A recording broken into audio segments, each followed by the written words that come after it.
on top of the world, about to jump above it. Take it straight to the moon, cause we know how to rock it. Ain't no thing you can do, ain't no way to stop it. Now you're feeling it too, let's get it started. Throw your hands in the air while the beat is dropping. Acting like you don't care when everybody's watching. Just keep whipping your hair like that, you got it. Yeah, you're feeling it too, let's get it started. I'm ready, ready. Let's get it, get it. I'm ready, ready. Are you ready, ready? Let's get it started.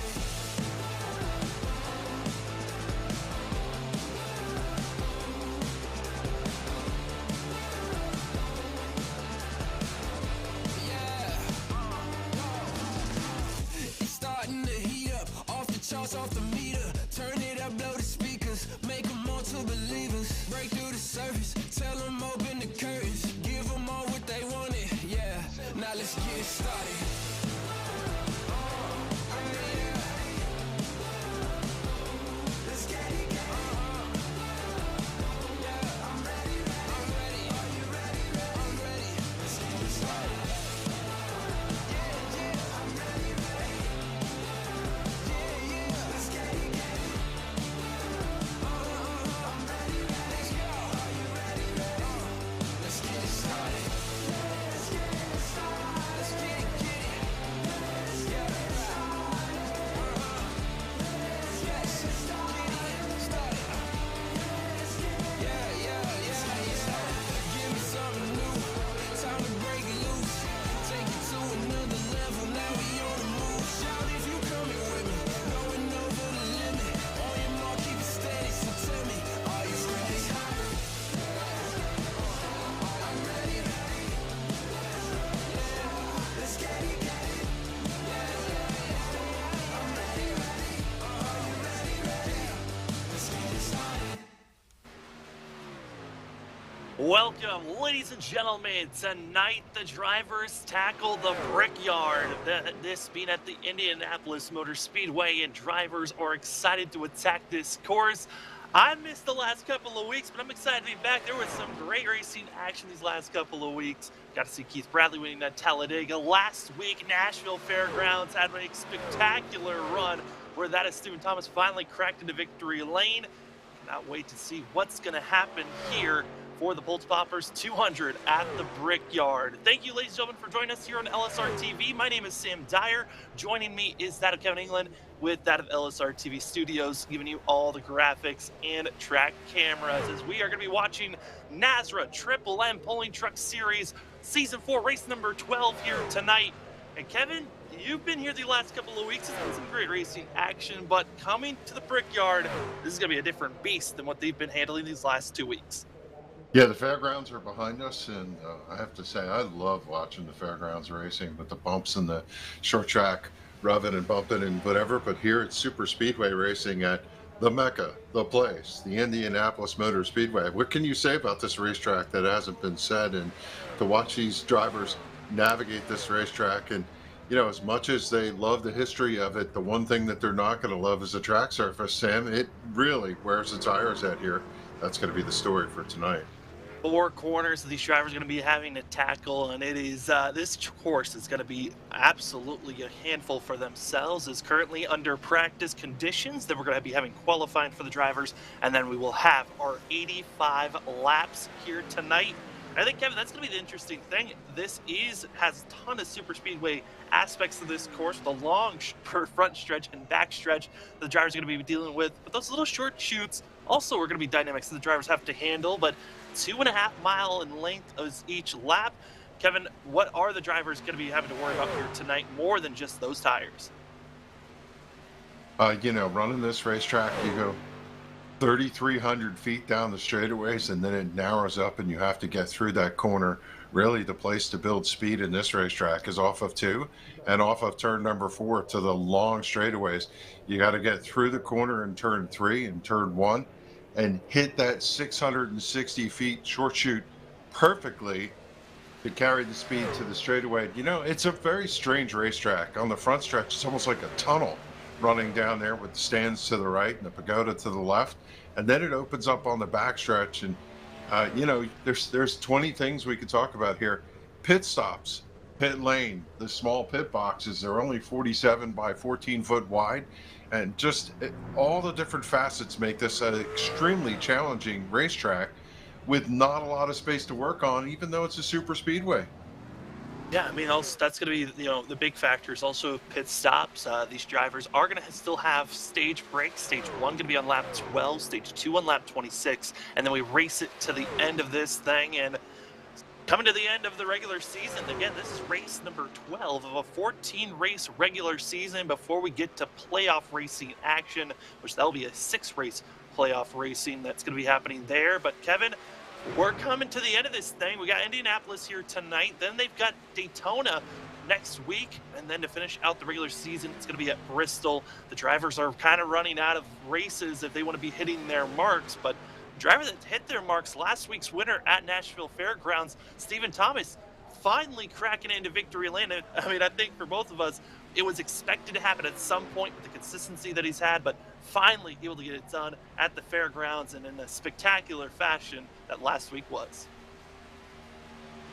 Yeah, no doubt. I'm sure Steven is quite happy to get that checked off. Now he wants to come back here tonight and get number 2. Was talking to Keith Bradley before that. This is his local track. He's an Indiana boy, runs sprint cars all around this place, and he kind of likes this racetrack. And well, I don't know if he really likes it, but he likes the fact that this is hometown turf for him. It's always special to go to your hometown racetrack, Sam. It really is. That hometown racetrack is usually the track the drivers spend their most time practicing, getting prepared for, and they always want to say, hey, I won my home track. That's, for some drivers, it's, the marquee tracks, Daytona, you think of other super speedway tracks. So for some, Indianapolis is the marquee track that you want to go win for yourself. But one of our stages is about to be done for ourselves. Practice is coming to a conclusion. It's going to be that of Hunter Parsons, Keith Bradley, that of Stephen Gregory, as well as that of Ted Wade, and Joey Doucette going to be your top 5 runners from practice. But that was with the draft of other drivers around you. The draft is no more. It is all about true skill from this point on. We're going into a 10-minute qualifying where we've seen drivers throughout the season. Some like to qualify later on when maybe the track's a little bit cooler. Some like to be the tone center and go out immediately. But Kevin, it's time to see what these drivers have. Here for qualifying, only got 2 laps. Got to make sure you don't invalidate either one. Yeah, because of the racetrack size, they get a little more time to practice. As you see, the number 13 hops out. Very tricky here to get up to speed as you come around this little short entryway to the back straightaway.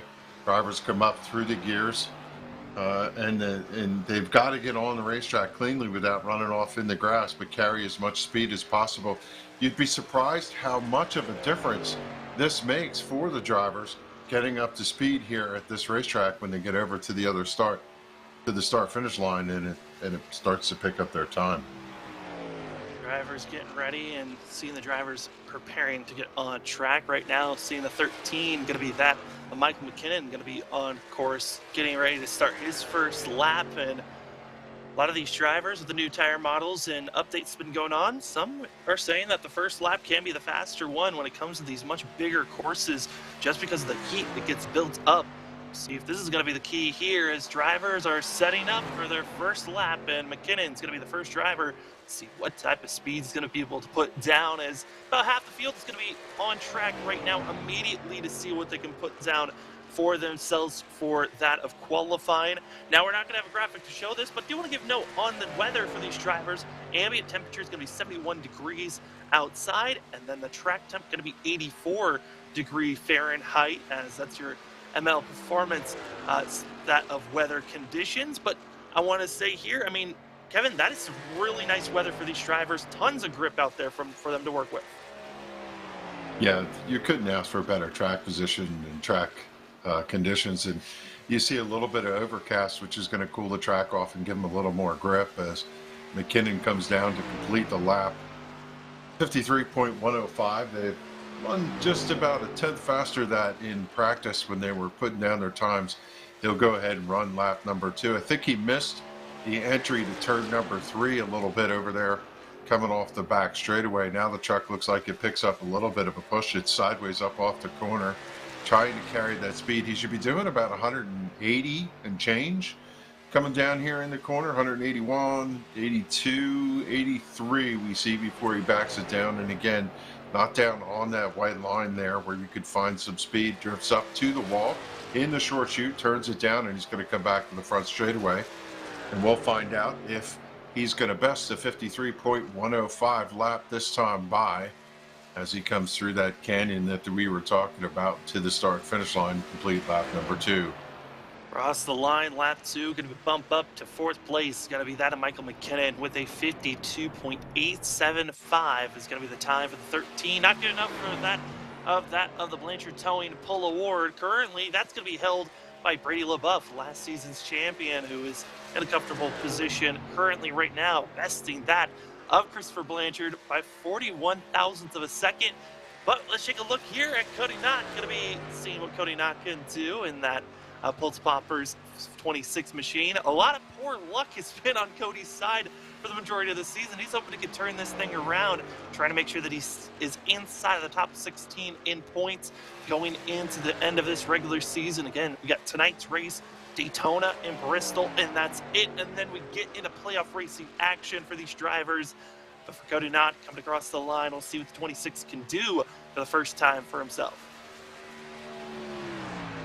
Yeah, he had a good turn in on turn number 3. The truck tucked right down.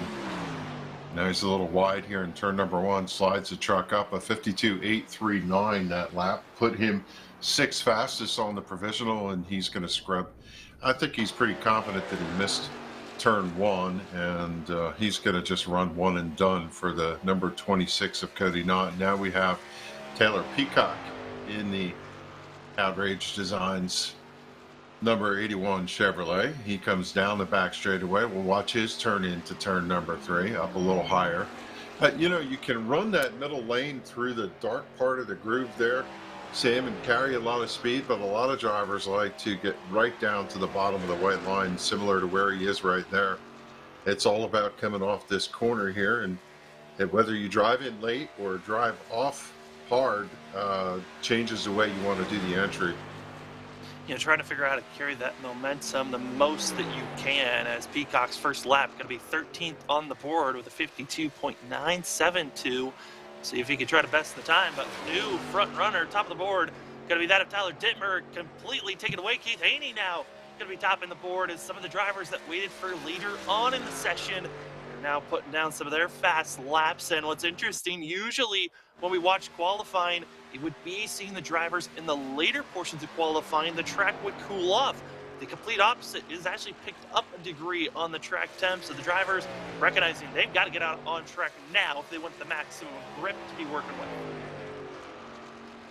Off turn 4 to complete lap number 2. Here comes Taylor Peacock down. We'll see if he bests his 52.972 as he comes across the stripe. One thing these drivers realize as they come down here into turn 1 is how much shade is cast on the racetrack. That'll give them a little more grip on the turn in. And a 52.881 was the second lap as we pick up the number 2 of arguably one of the hottest drivers on the circuit this year or this season. It's Ted Wade in the over-the-top design Chevrolet number 2. Got Ted Wade, hottest driver right now, just got one win for himself, and also going to be the most consistent driver, has the most number 1 in that of top 5s with 6 top 5s, and then comes away going to be second best in top 10s with 8. But consistently showing in the 11 races that this 2 has ran, it's good to see over half of those races finishing in the top 5. That's where you want to be seeing this 2 machine, and he's looking to get his second win of the season potentially here tonight. He really hustled the car or the truck through turn number 2. He was down below the white line. Same thing here, tucks it right tight. And notice he pulled down like away from the wall. Some drivers believe, Sam, that if they get away from the wall, it doesn't slow them down. The air coming off the front of the truck against the wall provides a little bit of drag. He pulled down and runs the middle of the straightaway. You see here, that's for aero advantage as he comes across the stripe. We'll see whether it pays any dividends. A 52.350. That's going to put him in the second slot, 0.2 slower than Keith Haney. And I'll tell you, the stat I see that really tells the story of how good Ted Wade's been this season. 353 laps led this season. The second driver closest to him with 176 laps is Keith Haney. I mean, it just shows that Ted's been up front all year long. Yeah, he's been one of the favorites to watch out for. When you talk about super speedways, it's been all this 29 of Keith Bradley. I mean, it's crazy to think both super speedway that have been ran, it's been won by this 29. But I mean, for Ted Wade, I'm excited to see what that 2 is going to do here tonight with that very strong first lap, as we watch to see what Keith Bradley's going to do on his first lap going through these corners. Kevin, it's been interesting to watch. Been pointing out how the drivers have been entering and exiting out of the corner, but that straightaways that you were talking about with the drag of the wall is such an interesting thing that I love the fact that we're seeing from iRacing utilizing and making things a little bit more technical for the drivers to think about as, oh boy, Bradley close to the outside wall. Yeah, he got every inch of the racetrack there. He just tapped it, and now he's really sideways up off the corner. That's going to hurt his straightaway speed a little bit. He's going to want to be doing somewhere around 180, and he's not going to get there. He's at, well, what do I know, 182, where it broke just before he turned in. So carried more speed than I thought he was going to, and now he just gave it away. When you tap the wall, that's the end of that. It was just like each corner. Turn 1 was super close to the outside wall. Turn 2 was even closer, more loose, and then turn 3 finally dumped it into that outer wall. And these drivers got to make sure that they do not do what we just saw from the 29 during the actual races. There will be no fast repair for these drivers to work with here tonight, meaning there's no safety net for 85 laps. They got to make sure that they are not caught up in any type of issues, as Kevin, aerodynamics is going to be a major factor for these drivers on top of making sure that these trucks are stable through the corners. Yeah, you absolutely want to race with no damage at this racetrack. And then you want to, that is right there, the epitome of what will break you here. If you slide that truck through the corner too much and go out and crack the wall, you'll be done for the rest of the race. One of the things that we don't see here in qualifying is when you're tucked in behind another truck, your truck can get the air off the nose and pick up a little bit of a push. So there's different dynamics when you're running in the pack with these drivers. And, it's just one of those things where they have to mind their P's and Q's. Got to make sure that you are not getting yourself in any type of situation that could be hurting you, detriments, and we don't want to be seeing that at all. But for the drivers that have put down times, it's going to be your top 30 that decided to go out there on track and getting his second Blanchard Towing Pole Award. It's going to be that of Keith Haney. His first one came at Lucas Oil Raceway a few weeks ago. Well, the second one comes here at that of the Brickyard. The Bolts Poppers 200 at the Brickyard. Drivers getting ready to get rolling here as we get ready to see where the drivers are going to lie. Kevin, we're going to be having ourselves here tonight 35 potential drivers racing here, and it all starts off with that of the 78 of Keith Haney with Ted Wade to his outside. Then in row number 2, we find that of Keith Bradley with Tyler Dittmer. For row number 2, row 3 goes to Stephen Thomas and Brady LaBeouf. Row 4, gonna find that of Brian Abbott as well as Christopher Blanchard. And then we find our 5th row, gonna be that of Jacob Klinkhardt as well as Devin Painter. Jose Luis Rivera starts in 11th, and outside that row is Robert Richards in the number 48, Stephen Gregory in the 61. Watch him tonight. Starting lucky 13th. Dana Shepard is the 14th starting spot in the number 43. The 05 of Hunter Parsons fast in practice. He starts 15th. Adam Newbert in the 4 is going to start in the 16th starting spot. 17th for Cody Knott in the 26, and it'll be James D. Morris in the number 47 starting 18th starting position. And then 19th, we find that of Justin Lumpkin. Michael McKinnon's going to take 20th. 21st goes to that of Taylor Peacock, with Adam Cantwell going to be in 22nd position for the 63, with Kyle Hess in 23rd, that of Jeffrey Sickles in 24th. 25th going to go to that of Zach Hartwig, with 26th position going to the 11 of Derek Kilgore, with Raul Meza in 27th. Logan Quinn going to be in 28th. 29th goes to that of Eric Zimmerman, with Hug Wigington going to get in 30th, and finishing out your final couple of drivers going to be that of Brandon Bullock as well as Joey Doucette, Ed Osborne as well as that of Curtis Hennon, as well as Matt Rutter going to be in 25th, with TJ Moore going to be 36th. I believe TJ Moore is going to be race control here this evening. So expecting 35 trucks to be out on track, and it's going to be the two, I would say, hottest drivers. For sure, Ted Wade is the hottest driver. But Keith Haney's been doing a fabulous job for himself. Missed the first 3 races of the season. But Kevin, I wouldn't say that this 78 has been offbeat at all. He has been up front in the top 10, top 5. I feel like every single race he has been a part of. Yeah, one of the things about Haney is, to your point, he got a late start, and just all of a sudden it was, I think, at iRacing Super Speedway, he showed up in that mix and just started running really well. And then from that February 25th race on, he's been up in the top 5 just about every week here, and here he is with an outstanding starting spot to come over in Indy. And one of the things we have not talked about yet, Sam, but we'll talk about it all night long: track position, track position, track position. It is really all about track position here. It is so hard to pass at this racetrack. Yeah, and with also the fact of tires, drivers were given a ton to work with. 5 extra sets in pit road for these drivers for just 85 laps. So drivers are expecting to utilize tires. If a caution comes out, they're going to come into pit road. But again, stage 1, it's going to be quick. Only on lap 12 will we see stage 1 come out, meaning you've got to make all these passes extremely quick for yourselves. They're going to be up front. Keith Haney, second pole of the season. And then you're going to have Ted Wade, Keith Bradley, Tyler Dittmer, Stephen Thomas, Brady LaBeouf going to be your top 6 with that Brian Abbott, Christopher Blanchard, Jake Klinkhardt, and Devin Painter, your top going to be 10, ready to go racing here at the Brickyard. Pace truck getting ready to pull off as you are watching the NASRA Triple M Pulling Truck Series Season 4, race number 12. It's the Pulse Poppers 200 at the Brickyard as we wait for the green flag to wave, as we are now green, and Keith Haney, as well as that of Ted Wade, are on the loud pedal and roaring down into turn number 1. Thus far, good run for Haney into turn number 1. He's got the preferred line down there on the bottom. He'll be able to drive up, hopefully clear Wade. He's not going to be able to do it. They're going to run side by side into the short chute through to turn number 2. It'll be a drag race down the back straightaway. Drivers on the top, got to be careful. Cold tires coming off that corner. They don't want to bang into the wall, and it is going to be Wade from the top getting the better run. Wade's going to take the lead right on board of 34 of Tyler Dittmer, and Dittmer, another one of those drivers that's been very much up front in the consistency tower of drivers that can find themselves finishing up in the top 10.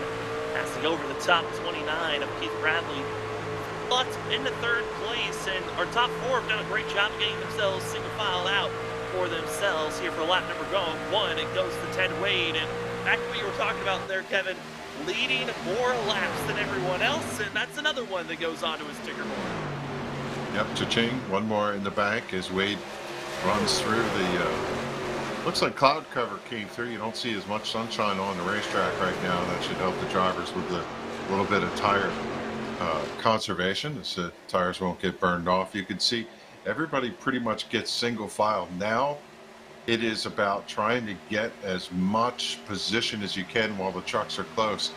This racetrack tends to spread the trucks out, and you have to tuck in to the draft of the truck in front of you in order to get that run to execute the pass. And you got to do it now while the trucks are in tight proximity of each other. I mean, you can do it now at the same time as we're coming up to start of lap number 3. Now already finding these drivers being a quarter of the way through stage number 1. For these drivers, I mean, is there a patience level, though, that you can wait on for the tires to finally, kick in for a long run? Or do you feel like it's go time? There's only 12 laps, so you've got to utilize every piece of the tire where you've got it. Yeah, my sense is right now you're going to run hard for these 12 laps. You're certainly not going to burn that right front tire off and get yourself into the wall, but you're not going to need to save here. A little bit later, certainly, you're going to do that. And, that shows where the first 7 are still 6-7 are running exactly where they started, except for Wade and Henny swapping positions. The driver that's picked up 4 is Taylor Peacock back in 17th, but everybody's pretty much staying status quo thus far in lap number 3. There is our biggest mover right now, the 81 of Tyler Peacock in the green and black, having that of Shepard in front of the 81, and utilizing the draft, and just like this, diving down low, trying to show, hey, I'm going to go for a pass, and just like that, Peacock goes down low on Shepard, making the pass cleanly, but it's the exit of the corner. The 81 gets Whoa. loose, holds on, and that's the risk. If you're going to go for a pass, it's that exit. How much are you really willing to give up for yourself? As we go back up front, check out what Keith Haney is trying to set up. Can he make the pass on the 2 of 10 Wade? And also, Kevin, a little interesting seeing the 2 bob and weave for the audience. What is the reason for the 2 bobbing and weaving as much? Yeah, really what they're trying to do is break the draft a little bit. If you can pull down to the inside, the other driver doesn't follow you, you get a little bit of a break and they don't get to suck up on you. So we see them typically snake their way down the front straightaway in order to break the draft and keep that truck from getting a run behind. The way you execute a pass here, get a good run up off the corner, pick up the draft, draw up to the truck, and then drive underneath and take away their entry to the corner at the end of the straightaway. If you could break that draft going down the straightaway, Sam, then no opportunity to execute that draw alongside. That's exactly what Ted Wade's going to continue to try to do. 2/10 is the difference, but drivers that are staying side by side, having Adam Newbert as well as Steven Gregory going to be side by side. And Adam Newbert, I mean, you look at the stats, the top 10s, top 5s, he's one of the highest runners without a win for himself for the Ford. But like he's been doing for the majority of the season, not starting with the strongest qualifying run, but I think we're all expecting he's going to crack into the top 10 at some point here tonight. This is a racetrack, I'm going to call this right now, where you can tuck in, get tires, get fuel, do whatever you need to do and get back out. With the laps being 50 seconds and change, you can stay on that lead lap. So I'm curious as to whether we're going to see some of those pit strategies where drivers will give up any track position they have if they're not in contention of picking up some stage points in order to gain track position with tires that are 1 or 2 laps old going into the next stage. So it's interesting to watch the split here as they work to stage break at lap 12, whether or not we'll see anybody ducking in from the back. I think that was Painter being challenged right now by Gregory, and right now Painter on the outside, not holding strong for himself, going to be lingering for now. But this is a little bit of a wadded up group that's trying to find a little bit more speed for themselves to try to pull away and work with one another. But this is all being led by the 19, Christopher Blanchard. And and there goes Richards, going to be flipped and spun around, and that potentially could bring out a yellow. Newbert involved, and the yellow does come out. Yeah, how about that? What a save for Richards to keep that truck from coming back up into the racetrack. As we see the Pulse Popper replay, you could just see 2 trucks fighting for real estate and finish the job off. You see Newbert also got around there. And that's going to be the 0-5 of Hunter Parsons that was trying to get aggressive on that move that spun around the 48 and got a couple of other cars. I mean, it was the cluster that we were seeing, and due to the fact that we were closing in closer and closer to that of our stage break at lap 12, driver's going to be frustrated. Oh, just like that, Richards' engine is gone. That puff of smoke showing the indication the engine is blown, and the 48 is going to have to take a tow, and that could be a race-ending incident there for the 48 as the rest of the field is just trying to race to catch up to the base car. That's such an unfortunate incident. You know, we were talking about who needed to get themselves a win coming into this. Richards, he's run really well. You mentioned earlier about Newbert, both of them getting caught up in this incident. They would really like to lock themselves into the championship and get themselves a win. And Richards, he's been close. He's been fast, but he just hasn't been able to check off that win column. Yeah, I mean, for this of Richards, this is going to be potentially tying his worst finish of the year of 35th. Had the same finish back at iRacing Super Speedway, and this is not the way that he wants this to continue to go. Comes in 10th in points, so now Richards is going to have to bank on a good run at the wild card race of Daytona and at Bristol. Those are our next 2 races that are the final races of the regular season. Kevin, you do not want to make sure that I mean, those are 2 racetracks where the unknown is always right around the corner. No doubt, especially, you know, you look at Daytona, that's pretty much anybody's track to win. You can't drive your way to a win there. You really need help, and teammates, a draft, and, well, a little bit of luck to get that done. So I was curious as to whether any trucks would take the opportunity to pit. And yeah, you can see there on our shot, a couple trucks are going to tuck in from the middle to the back. And those drivers are going to be kind of a scarce all the way through. I believe we're going to have about 8 to 10 drivers thinking about coming into pit road. Some were involved with that incident. Going to be that of Blanchard coming into pit road, as well as Gregory Parsons, as well as Mike McKinnon coming into pit road. Cantwell, Kilgore also going to be getting some repairs done. Excuse me, that's actually, Derek Kilgore is coming in for a little bit of repairs. Roll Meza, Osborne, and as well Zach Hartwick going to be coming in, but I believe the 88 might be calling it a night, as that of Curtis Hennon is going to be already done, has manually left and is done for the night, as the 88 parks it into pit road. The engine blows immediately on entry, as Robert Richards is still trying to take a tow, currently 2 laps down for the 48. So 21 drivers that did not come to pit road, but this is not where you want to be for the majority of them. And also a scare that we hate to see, Ted Wade's internet woes from earlier in the middle of the season, they have seemed to be trickling back in. We're hoping that can get cleaned up for the 2. Yeah, this is the first Friday night in a couple of weeks where we have not seen some major storm running across the country. And I was watching Chris Blanchard go in to see whether he would take 4 tires and fuel. The Northern New England AAA Ford did take 4 tires and fuel. He missed his pit box a little, but given how long it takes to run around here under caution, no harm, no foul for him. I was in an NIS race this week with Chris, and my goal was to try and beat him, and I had him covered, Sam, right till the end when somebody tagged me and spun me out, and he beat me. Whenever you're racing on iRacing, you're like, you see a driver that you commentate for, you're like, I gotta figure out how to beat them. That's my goal.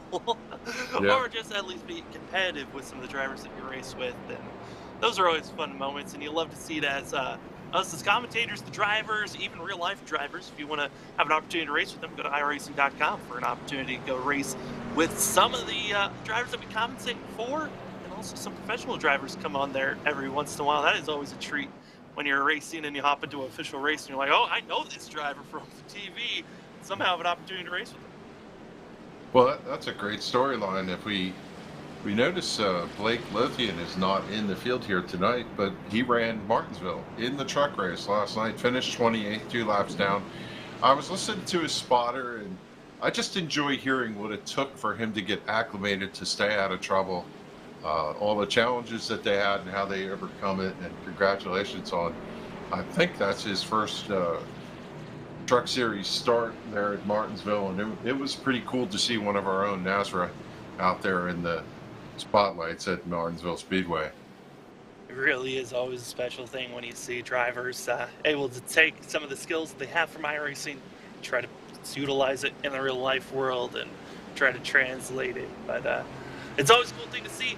And now here tonight, lights are off. We're getting back to racing, and this is going to be an interesting one here, Kevin, because it's just going to be a 2-lap shootout before the stage is done. So these drivers got to get on it quick, and for drivers that already took tires, like Blanchard back in 22nd position, questioning how aggressive do they truly want to be on this restart. It's going to be Ted Wade, Keith Haney, Keith Bradley, going to be your top 3 with Tyler Dittmer, as well as Stephen Thomas, as well as we're going to be seeing a couple of other drivers prepared and ready to go as the pace truck pulls off, makes that hard left-hand turn. So right on board with the back bumper of the 2 of Ted Wade. He's on the left pedal. We're green, and what a launch by the 2 there. Yeah, looked like a NASA rocket taking off there. He's got 2 truck lengths already on 2. He sweeps up so he can get the great apex off to the short chute here. Turns 1 and 2. He's going to angle down into turn number 2 to the white line and carve off to go to the back straightaway. I would think about all those drivers that pitted right now. They're just going to ride. Talking about Kilgore, Cantwell, Blanchard, Peacock, others. They only have to stop in and top off for fuel.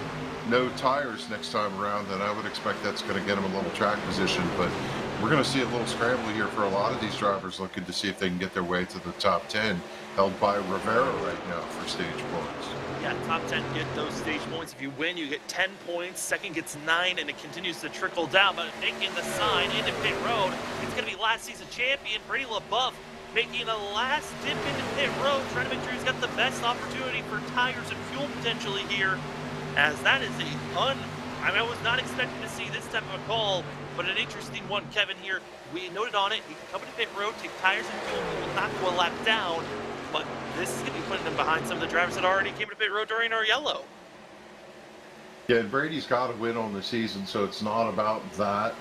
I'm sure he would probably like to have some of those stage points, but looks like he's looking for the longest fuel run and best tires going into the next stage. He was willing to give that up for strategy. Giving it up, and it's going to be technically the white flag of stage number 1. Ted Wade, Keith Bradley, Keith Haney, your top 3 coming across the line here. The 2 comfortably with the lead over Bradley, and it's going to be Ted Wade taking the stage victory here for stage 1, sponsored by that Sim Racer Hub for your stage break. And for that of Ted Wade, going to be feeling good for himself.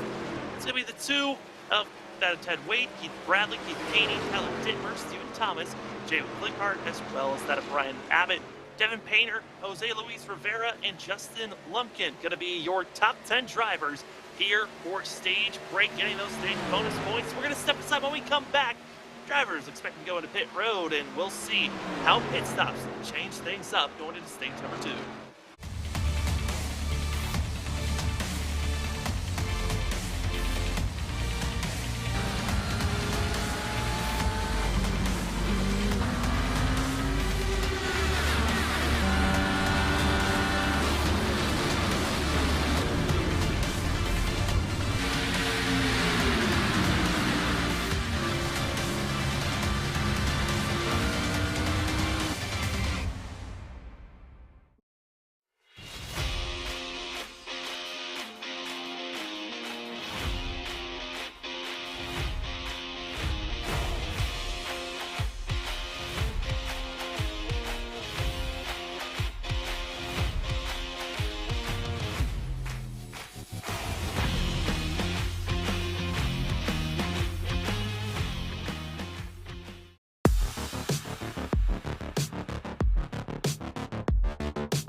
With the Butt Kicker Gamer 2, what you see and what you hear is what you feel.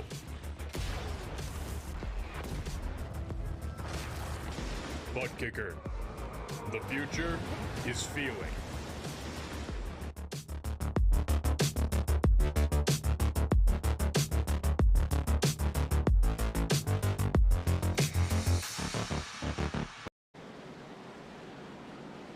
Welcome back, ladies and gentlemen. It's pit stops here for the NASRA Triple M Polina Truck Series as the Bulltoppers 200 at the Brickyard is underway. Ted Wade leading the pack of drivers into pit road, but there's going to be a cluster of drivers that already come into pit road for tires and fuel under our first yellow of the day. And as well, that Brady LaBeouf decided to come into pit road while we were under green in our 2-lap shootout. But Kevin, pit stops, I think we're both expecting a similar thing, 4 tires and fuel here.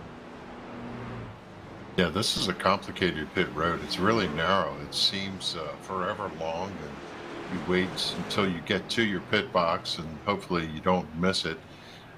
This is where races are won and lost. You really need to have a good pit stop. Get in, get stopped, get your tires changed, get off cleanly, and don't lose any positions. That's the #1 thing. You work so hard to make a pass on the racetrack here that you do not want to lose positions on pit road.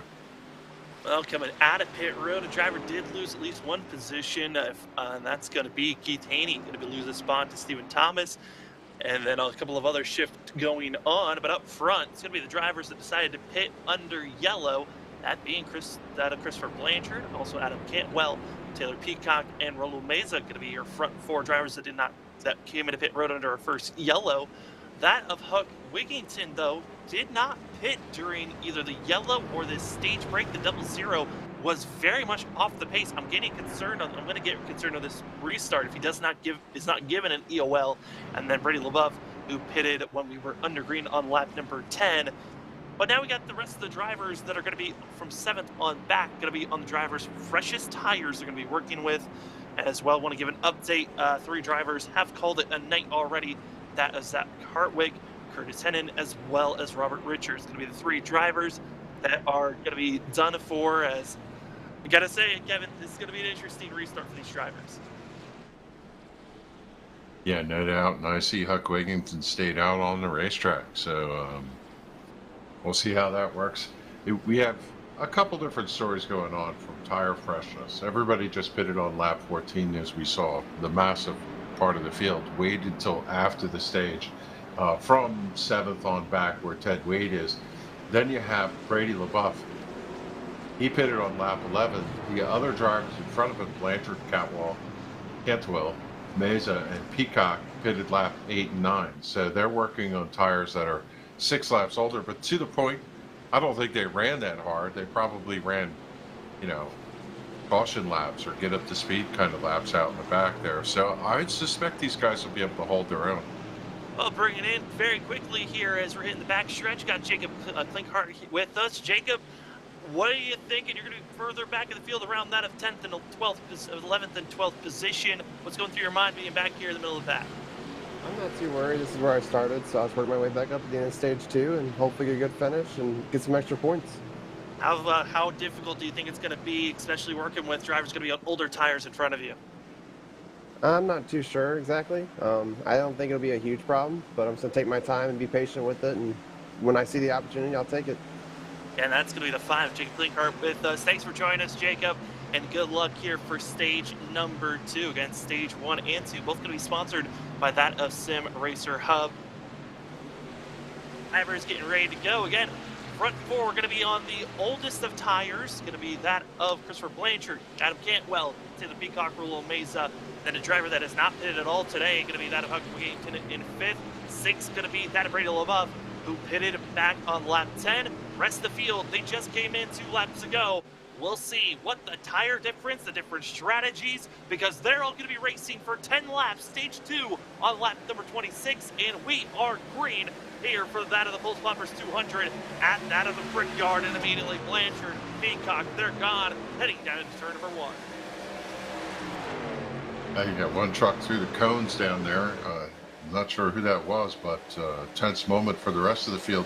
One of the problems with this racetrack, was Wigington down off the surface. Is things happen so quick and you're right on top of each other, right on the tailgates, and Wigington was able to collect the truck. Now he's down low on the back straightaway as trucks are streaming by. Let's see how he fares to get back up in line here. And he's not going to go in. I saw the 87 blink to the outside of him. He's just going to hold his bottom lane down there. Yeah, I mean, Wigington is underpowered. He's been underpowered. I knew it was going to be a struggle for some of the drivers further back, and that absolutely terrible start there for Ted Wade, who actually lost 3 positions because of that restart. And Wigington thought was going to go into pit road, decides otherwise to stay out there. We're going to move back up front because Rollo Meza is on the move, as well as that Keith Bradley. Bradley with those fresh tires making some moves forward, as well as the 9 that we hop on board with, Brady LaBeouf. That 9 is looking good. We actually fall back to Meza, who sees Keith Bradley, the 29. Now, with Ted Wade having issues with Huck Wigington, it has now put the 29 in the best position to win here, and I noted on it, the 2 super speedways that have already been ran this season have been won by the 29 machine. And Kevin, it might be a trend. Super speedways goes to that with the 29 of Keith Bradley. Yeah, certainly more incentive for him to win at his local track here. He's got that truck hooked up. If you could drive it around the drivers that he's making progress in, and this is the old adage, the farther you come forward, the harder it is to make the pass, but Bradley looks like he has a good mount underneath him tonight. So you gotta remember, got those fresher tires than the drivers ahead. Just that, about 3 lap racing. A little bit of a scare there from Brady LaBeouf. LaBeouf's only got about 2 laps of difference on green flag racing as the 9 still loose off the corner as Bradley has to just get out of the way for a quick moment. But our front 4, they're pulling away from one another, but you can see behind that of Haney as well as that of Will Meza holding back the 2 of Ted Wade, our driver that dominated stage 1, trying to find any type of fashion to get back up to that lead position. But it's going to be a lot of work as the drivers are seeing those laps ticking away quickly. Again, lap 26 is when stage 2 comes to conclusion, and only the top 10 get those bonus points. Yeah, and that stuff tracking up there on the high side. We saw Raul Meza in the 93 high in turn number 3, just trying to hold the truck, keep it down. Maybe he lost the nose, lost the air on it, had to wait for it to catch, did not get into the back wall. He settles into that 7th position. And right now, it's again the 29 of Keith Bradley on the charge. He's right to the back bumper, hunting the number 19 of Chris Blanchard. He's going to pull down and signal that he wants a position. Can he draw alongside before the entry to turn number 3? Oh, almost tapped him on entry. That was so close. A lot of hard defensive plays there by the 19, and finally going to be completely clear. Thought they weren't for a quick second. I thought we were about to see the 29 get hooked for a second, but Bradley able to get back into the throttle and now pushing forward. Oh no, into a little bit of a dash there. So we're going to be seeing that 28 with a little bit of contact, but even further back. I mean, that is going to be Bradley as well as Keith Haney. A little bit of a shuffle out of turn 4. Those little movements, Devin, those are detrimental if you're running into someone else. Yeah, no doubt, as now we see Haney under the move going underneath LaBeouf. LaBeouf's going to slide up, wiggle out of turn number 2. Wade's going to follow through, and well, these guys are on kill right now, and say no more. Here comes Bradley to the bottom for the lead. He's on the charge on the entry to turn number 3, and he's going to slide underneath Taylor Peacock and take over the top position. And now for Bradley, goal, just pull away. You've got yourself 2 trucks in between. Those drivers have the same set of tires, and for Keith Haney, this is going to be feeling good for himself. I mean, for that for Keith Bradley, excuse me. Haney, on the other hand, gets a little bit of block there from Blanchard, and Blanchard's been very aggressively defensive moves from the 19. Kind of odd to see, but, you know, at this point, you're seeing the stage. Again, stage break at lap 26. You got to be defensive if you want every single bonus point possible. And for the 19, he's thinking playoffs. Every point is important. Yeah, for Blanchard, he's got to try and hold that position, get down low, and he's also trying to get air on the front of the truck. And every time he gets a challenge and he's up in the high side, the worst part of it is if he slips back, it puts him into contention of getting passed by the vehicle behind him. And so he wants to do his best that if he is going to get past, he could slot in just like he just did behind Wade and pick up that draft and drive away from the truck behind him and not lose another position. All the laps continue to tick off as here's Raul Meza, who's been kind of on a losing game. But again, Meza's on those older tires comparatively to everyone else that's on track. There goes Dittmer. And for that of Dittmer, he's trying to just get every position possible for himself. 34 was one of the drivers that was lingering and would have been up potentially 7th right now, but got pushed onto the apron under those first couple of restart laps when everyone was kind of in a fuss with those drivers that had a bad restart. 34 just trying to get back into the top 10 if possible, as Meza now under pressure once more by that of Justin Lupton. Yeah, small little battles all around the racetrack as we see Haney duck in, and he's going to take over that 2nd position from Peacock, and he'll try to set sail to see if he can catch a rocket that is Bradley. Bradley has just driven away from these guys.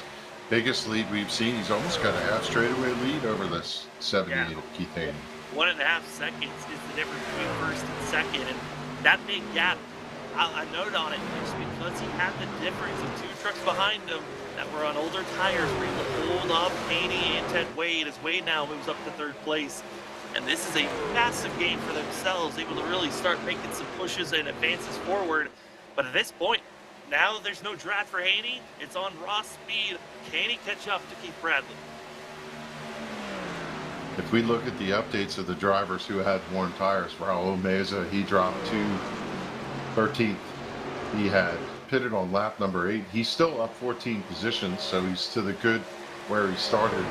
Chris Blanchard pitted on lap 8. He's running 5th. And Taylor Peacock pitted on lap 9.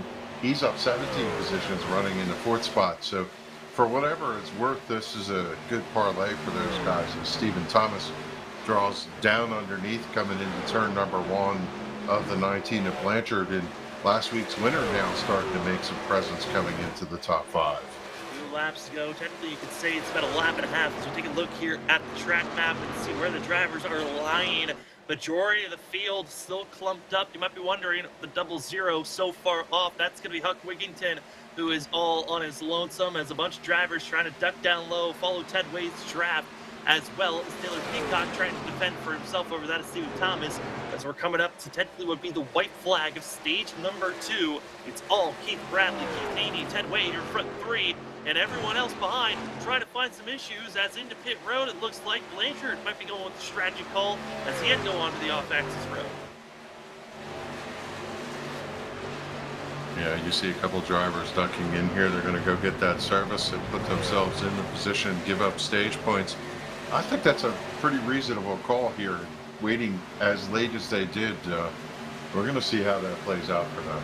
The big thing is the fact that there was no call for the pit road is going to be closed at a certain moment. It was never closed, so you could come into pit road right on that last lap, and you know these drivers are already past that of the straightaway in the start-finish line, so they know once the yellow comes out, they should not be going a lap down. As up front, it is all Keith Bradley feeling comfortable for himself. Just a couple of more corners to go, and the 29 is going to be getting himself those bonus points of winning a stage out of turn number 4. Keith Bradley finding himself up front with a better strategy call, had a better restart, and that is what put him in the position to here be up front and take stage number 2. Sponsored by that of Sim Racer Hub for your stage break. You got that of Keith Bradley, Keith Haney, Ted Wade, that of Steve Thomas, Taylor Peacock, Jacob Klinkhardt, as well as Devin Painter, Tyler Dittmer, Brian Abbott, and Justin Lumpkin going to be your top 10. As Brady LaBeouf just missing out by 1 position to get a bonus point, showing that maybe coming into pit road and early was not the call to get those stage bonus points. Yeah, I'm kind of surprised how much his truck faded there, and I just wonder if Brady doesn't have a good ride underneath him tonight for this speedway. It's a love-hate relationship with this place. If you can't find the entry or exit to the corners, it magnifies itself so much on your lap times. Some drivers loathe this place for that reason. They just can't find the handle, but no problems tonight for Keith Bradley, man. He was absolutely flying. Found that opening, got the clean air, and never looked back was the 29. As the rest of the field is trying to catch up to that of the pace car before coming into pit road. As the 29, it's got up to the tail end of the drivers that actually came into pit road, that being Blanchard as well as Luis Rivera, and those 2 drivers were just trying to save their tires, not trying to push it too much. And now as the field catches up to the lap to the that of the pace truck. Kevin, we're now 26 laps in. We got to see 2 stages. Any surprises from your end that you've noticed, or has this been kind of a normal brickyard race from your point of view? The surprise for me is how clean all the trucks look. Other than that one incident, we didn't see anyone getting into the wall. I was kind of dropping through the field, watching all the trucks go by. Nobody has right side damage. I think one of the things that maybe everybody could sense is it's a little bit cloudy here. The conditions for this race did show that the dynamic sky showed mostly cloudy, and I have to wonder if that's helping with a little bit of grip. I would have thought during those runs that that right front tire would have given up a little more, and it would have been tough to make those corners, but with the cloud cover it could be increasing the grip. Now it's going to be interesting because we're going to have a longer run. A little bit of a longer run to work with as all the drivers come into pit road. It's going to be that of Keith Bradley, Haney, Wade. As we take a look at kind of what the pit stop strategies have been like, as we've seen here in our top 14, a little bit of a sense of where the drivers have tried to pick and choose when they wanted these pit stops to come in. A couple of drivers got with strategy calls like that.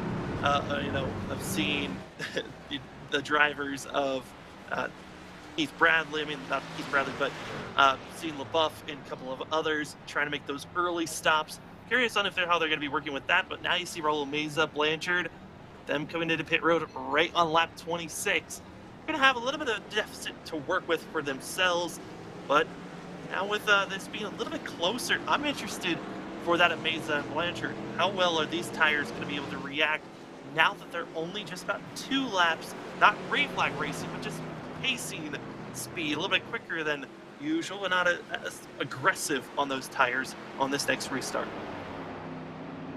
Yeah, we have another dynamic to play here too, is they can only run about 28, 29 about 25 to 28 laps, depending on how they race on fuel. So in this last segment, if it stays green, we're going to see green flag pit stops come into the mix. Will they take 2? Will they take 4? Will they take no tires?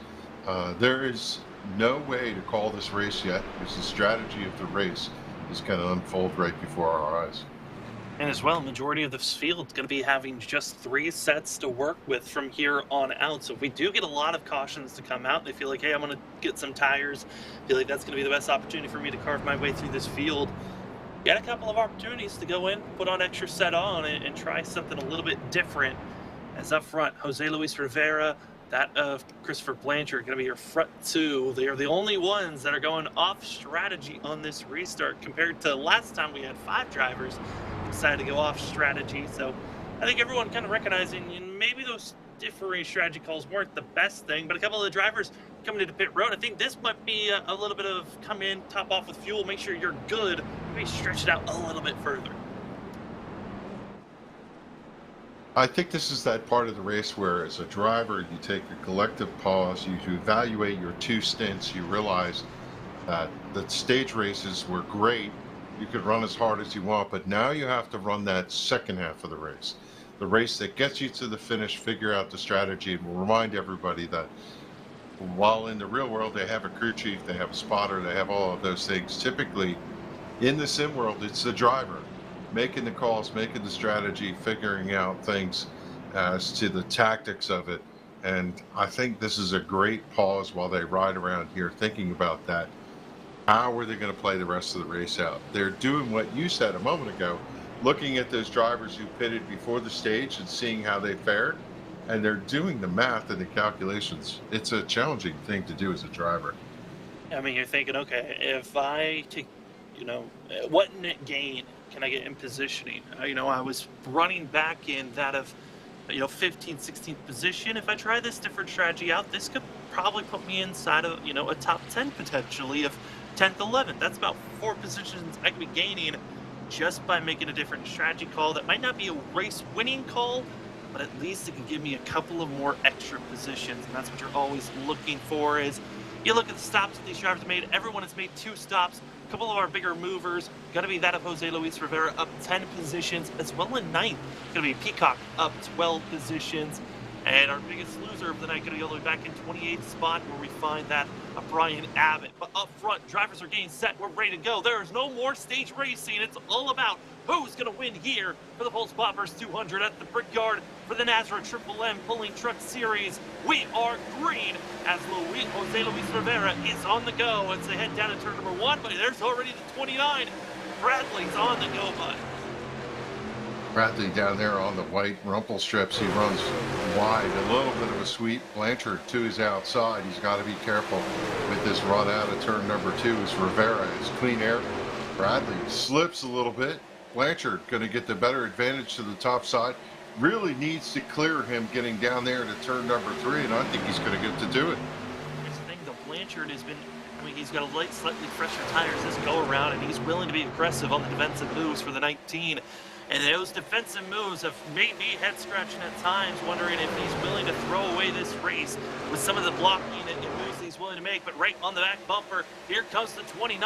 He's Bradley looking for any type of assistance in the draft. Instead, he has to fall right back into the back bumper, giving a huge bump to Blanchard. And Blanchard, not the happiest about that bump, but they're going to be helping each other down into turn number 1. I don't know if Blanchard is happy or flinching from those pushes as Bradley's just shoving him down the corner in there. That's a tough position to get in, but if you're on straightaway, come on, get it done. Here comes Ted Wade, who's going to get some draft assistance from Keith Haney on the back stretch, and that's going to be massive because if Ted Wade can get up front, he's shown in stage 1 he's willing and he is fast enough to hold off the rest of the field when they're on equal footing. That's if he can make the pass here on the 29, and here they come through turns number 4. The 2 is clear for now, but he needs the exit speed. Will there be a crossover move? Here comes that of the 2 clear for the moment, but the straightaway draft. Here comes that of Keith Bradley running on the back stretch with Blanchard, defends low, doesn't want to give any type of opening. Bradley once again just staying in the back bumper. These both drafts down the straightaway. Yeah, Blanchard moved down to break the draft, but he had to move up so he could make the apex of the corner. Now he's down low, making sure there's no air on the front of Wade. Wade, I almost think he got down to the grass there as Bradley comes to the outside. He's going to take the draft off of Blanchard and see if he can make the run around Wade. Here comes Wade. Is going to be practically a little bit of a nose ahead, but the draft too strong on the outside. But here we go, turn 3. It's going to be riding on board with the 29 Keith Bradley, and you see the 2 trying to come up, but he just doesn't have enough space. He's got to be trapped on the inside, but goes for 2 for 1 through turn 4, and just like that, Blanchard opens off Keith Bradley, but enables said Wade to make the pass. Wade actually hit the curving over there in turn number 3. The truck jumped out sideways, but it almost looked like it helped the truck turn. Now he sweeps right up against the outside wall, down to the rumble strip on the white. And Bradley, looking at Blanchard as a liability at this point. He's watching Wade drive away, and he's got Haney to the back bumper. I think he's going to want to dispose of Blanchard here on the back straightaway. Otherwise, you could see the victory slipping away. I mean, this is one of those moments as a driver, you're just frustrated. You want to get by the 19 because you know he's got those older tires, and you can already tell it's holding back the field. And Ted Wade kind of doing the reverse of what that Keith Bradley did during stage 2. Got the clearance of drivers on those older tires and pulled away down to the outside. Here comes Keith Bradley trying to make the move. And that's exactly where they want to place themselves, the straightaway, the strategy. And now Blanchard, no drafting help. Might be passed by multiple drivers down here into turn number 1. Yeah, what a strong move, a power move by Bradley to the outside to pick up that position. And unfortunately for Blanchard, he's going to see several trucks slip by. Now he tucks into the back bumper of Keith Haney, who was running 6th at the time. Now he's up to 5th. And how about this move by Jose Luis Rivera? And we've got to call the fact that he's leading this race. He's got clean air out front. He's going to see a challenge from Wade to the bottom. They're side by side on the exit of turn number 3. Now the question is, can he run the high line and hold them off? He's not going to be able to. It's going to be Wade drawing alongside and clearing them to the front straightaway. Wade will be your leader when they come back to the stride. And the big thing with Luis holding side by side through turns 3 and 4, it's now enabled that of Keith Bradley and for that of Stephen Thomas to close right back into this lead group. All that advantage that Ted Wade had, he's got to re-gap himself from the rest of the field. But Jose Luis Rivera, I'm not expecting it to be as hard as it was to get by Blanchard if just Bradley and that of Thomas work with one another, but they're not. Thomas ducks it down low. Haney's going to be trying to give the draft assistance to the 23 on the straightaway. And just like that, I mean, the Keith Bradley not finding any allies. It seems like he's just not finding the right real points on the exit of the corners to try to make these passes. That's been a struggling positioning for the 29 right now here, Kevin. And for Keith Bradley, if he wants to win this race, he's got to figure out that exit speed as we go on board with the 29 as well as we see the battle cam. Yeah, you know, it might be a mix of run hard but save your tires and make sure you're not making that right rear, right front angry as he ducks down underneath the 97 to look up, and he's going to make contact. The 97 going to go in the wall. Oh, and Haney as well, going to get a little bit of a piece of it on the front bumper. As watch out, here comes Dimmer, and Dimmer's got to be on the woes to go low. There's 3 wide back there. Wide. Oh man, 3 wide. Yeah, how's this going to work? I don't know how Dittmer's going to make this entry. He's got to figure out, and here comes Devin Painter now, also going to get by Jose Luis Rivera. Those 15 minutes of fame now going to be thrown away for the 20. I mean, for that of the 97, who thought he was going to have a good run here. That side damage we talked about during qualifying. If you get any type of aero damage, it's just going to kill your straightaway speed, which is so important here at Indy. And you saw in the replay, he just kissed the wall, and he got it good enough to pancake that whole right side. And unfortunately, 8 tires is better than 4 in that condition. Rivera is going to want to have that one back, but he had a good run and he had a good strategy, but you know, sometimes the bear eats you, and now he's going to slip back, and they'll have a little conversation at the end of this race. But if we go back to where we were, this mix right in this battle for 2nd, 3rd, 4th, 5th, where Devin Painter having a great run, surging late coming up into this Even and I'll tell you, these guys are really running hard here through the middle of the pack. Yeah, I mean, we're seeing a lot of different drivers, and also at this point, we're starting to see some drivers having some issues. Tyler Dittmer exit out of turn number 4, gets into the outside wall and losing positions quickly. Went from trying to be up inside of the top 5 to now back to 8th place in the same positioning that Jose Luis Rivera is in. Get right side damage, all the momentum, losing multitude of positions, and now Devin Painter's in a tricky spot. As talked about him, he always finds a way to get inside of that top 10, and gonna be Adam Newbert up to 6th. Yeah, give a call to Newbert. The Ford truck has damage to the back of the truck, which can be detrimental because the spoiler's up in the air, but he's given a good go of it, slipping underneath Devin Painter. Painter really had to breathe the throttle over in 1 and 2 last time by to keep from having that truck slip up, and unfortunately that allowed the Ford to duck by, and now it puts him under the pressure of Tyler Dittmer, who's going to draw alongside of him. They'll run like dragsters going down the straightaway here. That's what this place is like, Sam. When you go down this front stretch, it's 3,300 feet to turn 1. And then it narrows up, and usually the driver on the bottom has the advantage. And, well, they're still tussling for that position side by side over there in turn 2. I mean, it's one of those things, the battle that, Kevin's talking about, the battle right here for 7th place. Dittmer, Painter, also Klinkar, all 3 of those drivers have damage of some sort on those trucks. So it's the variety of how much damage do you have, and is the damage worse enough for you to hurt on the straightaway? Okay, we'll keep it side by side. It's all right. We'll make it work. And so here's your 3 drivers. Battle for 7th going on currently, and Dittmer still holding strong on the inside, but here comes Adam Jacob Klinkard. We'll see if his assistance on the straightaway is going to be able to help the 34, who finally clears. But now it's going to be Dittmer and Adam Painter helping one another out, leaving the 5 down low as Rule Mesa goes into pit road. Yeah, for Klinkard, it's a love-hate relationship. When you run side by side, it just lets you drive right up to those 2 trucks. But when they're still side by side, when you get there, unfortunately, you can't drive by them. And you're just stuck until they clear.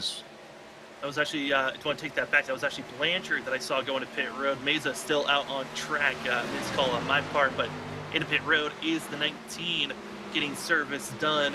As we move back up front for the battling that's going on for 3rd place, there's going to be Keith Haney, Thomas, and Lumpkin all with one another, and Newbert's closing in on that gap, running about for that 4, running about a couple of tenths faster than the drivers ahead.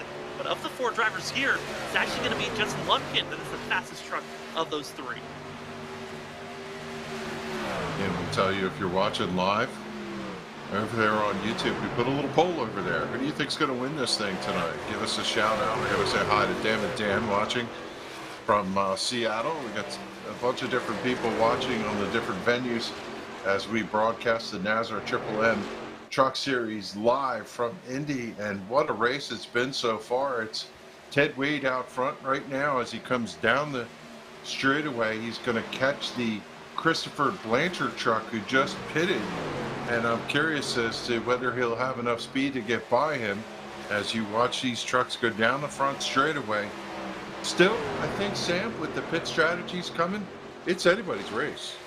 It really is. As on screen, we've been watching the battle that's going on currently for that 4th place position. Stephen Thomas, Lumpkin, as well as Stephen Thomas and Keith Haney going to be all with one another as they continue to race on. Other drivers that are coming back out from pit road, that of Derek Kilgore, going to be a driver that these drivers come across as going to be still drivers that are finding themselves with issues from earlier incidences, forced to come to pit road. And now for Jose Luis Rivera, going to be one of those drivers I'm curious on when he'll have to come into pit road, and also when the rest of the field's going to be thinking about pit road, as we are halfway here at Indy, Pulse Poppers 200 at the Brickyard. Watching that of the 11 of Derek Kilgore, catching up and has fresh tires. And here's the question here, Kevin. How does Kilgore want to work with this? He's got fresher tires than the drivers ahead of him, which he can utilize that to make the passes, but does a lap driver want to impede while the drivers are on the lead lap? Yeah. If you got fresh tires, you got to use them. At some point when everybody cycles through, you want to get as much advantage as possible. Kilgore running in the 32nd position right now, tucked in the tire tracks of your sixth place driver. I mean, don't get me wrong, that's a little bit cheeky. You want to be respectful of those guys running in the top, but when you get the chance to pass them, you're going to take every advantage. As we see the 81 of Peacock on pit road, 4 tires and fuel. And also, watch the pass for second place. Keith Haney able to get by that. Keith Bradley. Bradley had to use up those tires so much here in the start of this third stage, trying to get by that of Blanchard and also Jose Luis Rivera. And now that of Keith Haney able to make the move and able to go moving forward, but ducking it into pit road, gonna be Stephen Thomas. A little bit interesting to see this time coming to the pit road, but 15 laps in, drivers starting to come in. Logan Quinn also going to be following suit into pit road. A couple of other drivers thinking about pit stops now. And Kevin, I mean, we thought maybe it was going to be 20 to 24 laps into a run that maybe we could see drivers go to pit road. Looking like it's going to be a little bit sooner than that for some. Thomas finds his pit box. He stopped right on the sign. Right side tires going on. They're going to pack his Toyota full of fuel. We'll see whether he goes for 4 tires or he's going to do a 2-tire change. They are going to put left side tires on and they'll pack it full of fuel. He's down and away, and this might signal monkey see, monkey do. You know, typically when one driver comes out after pitting and runs fast lap times, everybody else can't give that up, and we might see a bunch of our leaders go to pit road here in a couple laps. Might see for sure, as right now watching that Kyle Hess as well as Devin Painter. This is the battle for 8th place that we're seeing on screen. You might be wondering, are you seeing those puff of smokes? What is going on? Well, those are all the drivers that have actually had blown engines and struggles under our first yellow of the day.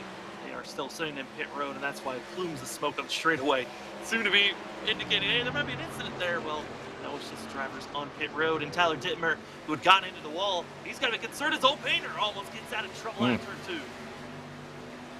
And we have to remind everybody that the 23 of Stephen Thomas pitted. They could only go 25 to 28 laps, we believe, if we believe the crew chief reports that we got, which means he's going to have to pit one more time. So we'll see how this works. Sometimes what they do, Sam, is divide what's left in the race into thirds and split the difference that way. But yep, now we see another driver chucking off there.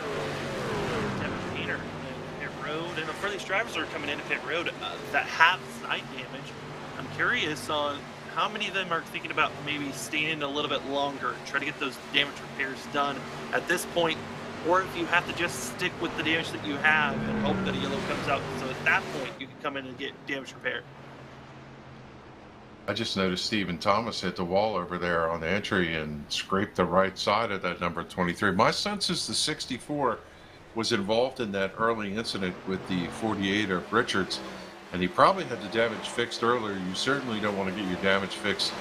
You know what they say, a second here is like a straightaway or like a football field length here, so you certainly don't want to spend any time getting onto pit road, any time getting off pit road, and any time in that pit box that you don't have to. A couple of other drivers that are exiting pit road. Jeffrey Sickles, the 22, currently in 31st position, going to be trying to get back out on pit road. As we're still watching some of the great action that's going on up front, this is the battle for 4th place. Adam Newbert and Justin Lumpkin that are racing with one another, and Newbert able to get by Lumpkin a few laps ago, and Lumpkin holding strong for the 87. This is a good run to see from Justin Lumpkin. Both these drivers qualified outside of the top 15. Adam Newbert qualified 16th, up to now that of 4th. And then as well for that of Justin Lumpkin, qualified in that 19th position. And now up to 5th. Good to see drivers having some strong runs and able to show, hey, maybe I didn't have the best qualifying run, had a couple of bad little laps during qualifying. That race pace is certainly still there. As Ed Osborne now comes into pit road, and we wait for this green flag cycle to come through, as still we wait for our top 23 drivers still need to come to pit road. Yeah, you documented, you know, some of these drivers that need to have a good run in these last couple of races. We're in race 12 of the season before we get the championship season. If you look at the Justin Lumpkin number 87, that Ford is currently 13th in points. He needs to either get a win or get some points here, so having a good run tonight will go a long way in helping his cause. For all the drivers, their goal, make sure they are in the top 16 to get the playoffs as a Sweet 16. Well, they'll have 3 races in that round. Then there's going to be the Elite 8, where there's only 2 races to see who will make the Final 4 to race for a championship at Homestead. So that race is going to be all in June. Excited to see how those drivers will be attacking playoffs from May to June. So we'll see all that racing action as the drivers. Still 2 more races after tonight. Who's going to make the playoffs. Daytona next week, Bristol to finish out the regular season, as it is lap 50 for these drivers. Seeing how the field is climbing through, Ted Wade still up front by only just out of a second over Keith Haney. And then we have this battling for 3rd place. Adam Newberg going to get by Keith Bradley. Justin Lumpkin's going to try to get by the 29. Is going to see if the 5 of Jacob Peacock can get in the mix of things, as Kevin Bradley, that damage that he's been grabbing and also tire wear seems to be hurting this 29 on this long run. Yeah, one of the characteristics of this racetrack is if you jackrabbit in the beginning of a run, it's going to come back to bite you at the end of the stint. And in this case, I think maybe Bradley's just holding on. Again, the right side damage not going to do him any favors, but he'll go in and get 4 fresh tires, and maybe he'll take it a little easier on the next stint. He certainly has a fast enough truck, and well, you only need to look at the 4 in front of him to know that he can run with damage, as the 4 back of his truck is stoved in there. But the Millie's Landing restaurant board is running pretty good there for Newberg. I mean, Newberg's done a great job, up 13 positions from where he qualified, and was loved to continue to move forward, about 3.2 seconds away from our front 2, and it seems to be a major difference between 1st and 2nd compared to the rest of the field, as right now Keith Haney running 54.6 second lap times with the rest of the field. They're running now 55.0 lap times, or even worse than that on speed, as Keith Haney trying Keith Bradley, trying to get by this lap traffic and doing their best if possible, but it's getting pretty difficult at this point. You're starting to see drivers that are on older tires and some that have just come to pit road trying to cycle their way through and let you know on gain every single position possible. Some more drivers on the lead lap. Matt Rudder is going to be the next driver into pit road. He's going to give up 14th to go to pit road, but we got a battle for the lead here. Come up to the 78, dives down underneath the 2 of Wade. Got a huge run down the backstretch, probably pulled maybe 7 or 8 car lengths, got to the back bumper, just cleared him. And now he sets sail, and we're going to have Haney out in front when we get back to the stripe.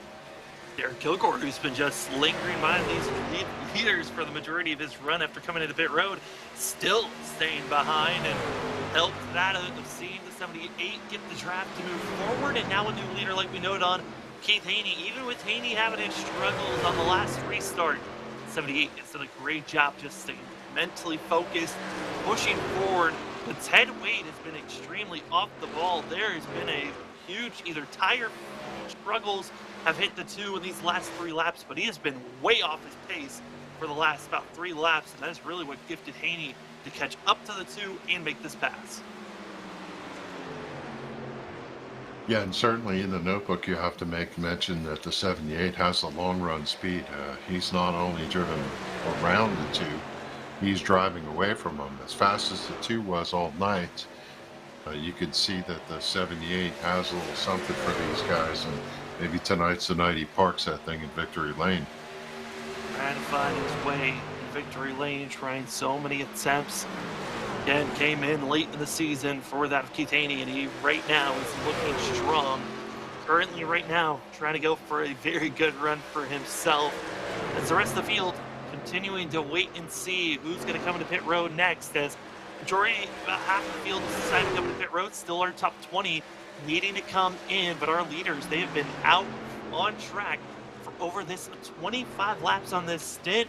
Around the time that we've been thinking about drivers coming into pit road, as we're on lap 54, it's still that of Keith Haney running well for himself, but some other drivers further back that are trying to have some good runs. Right now in 9th place, we're watching this currently right now. Joey Doucette, Tyler Dittmer, it's going to be Doucette making the pass cleanly for himself. As we're coming up to lap 55, we got ourselves 31 laps to go. We are going to take a quick side-by-side break. When we come back, 30 laps to go or less and the drivers getting ready for more green flag pit stops. We'll be back in just a few.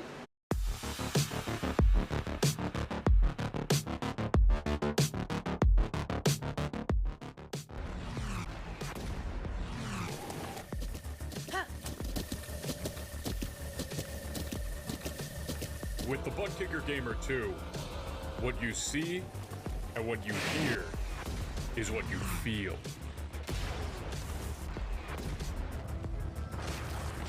Butt Kicker. The future is feeling.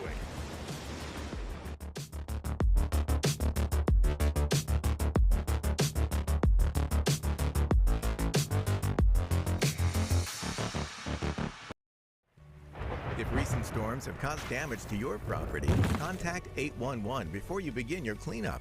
Buried utilities around uprooted trees can make a bad situation worse if those lines are not located before digging. Electric, natural gas, and internet lines are everywhere, and knowing where they are is the safest way to start any digging project. Call North Carolina 811 by dialing 811 or by using single address ticket on nc811.org or the NC811 app.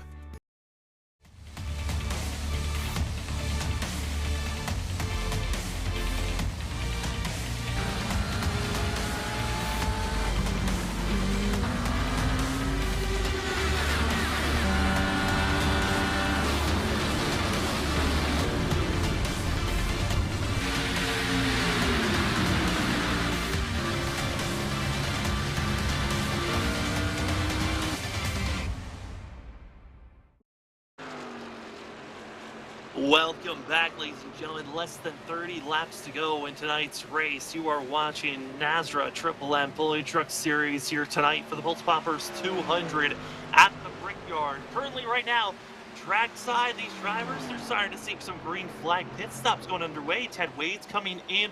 Keith Bradley just came into pit road as we're watching Joey Doucette just cracking into the top 5 because of all the pit stop cycles going on.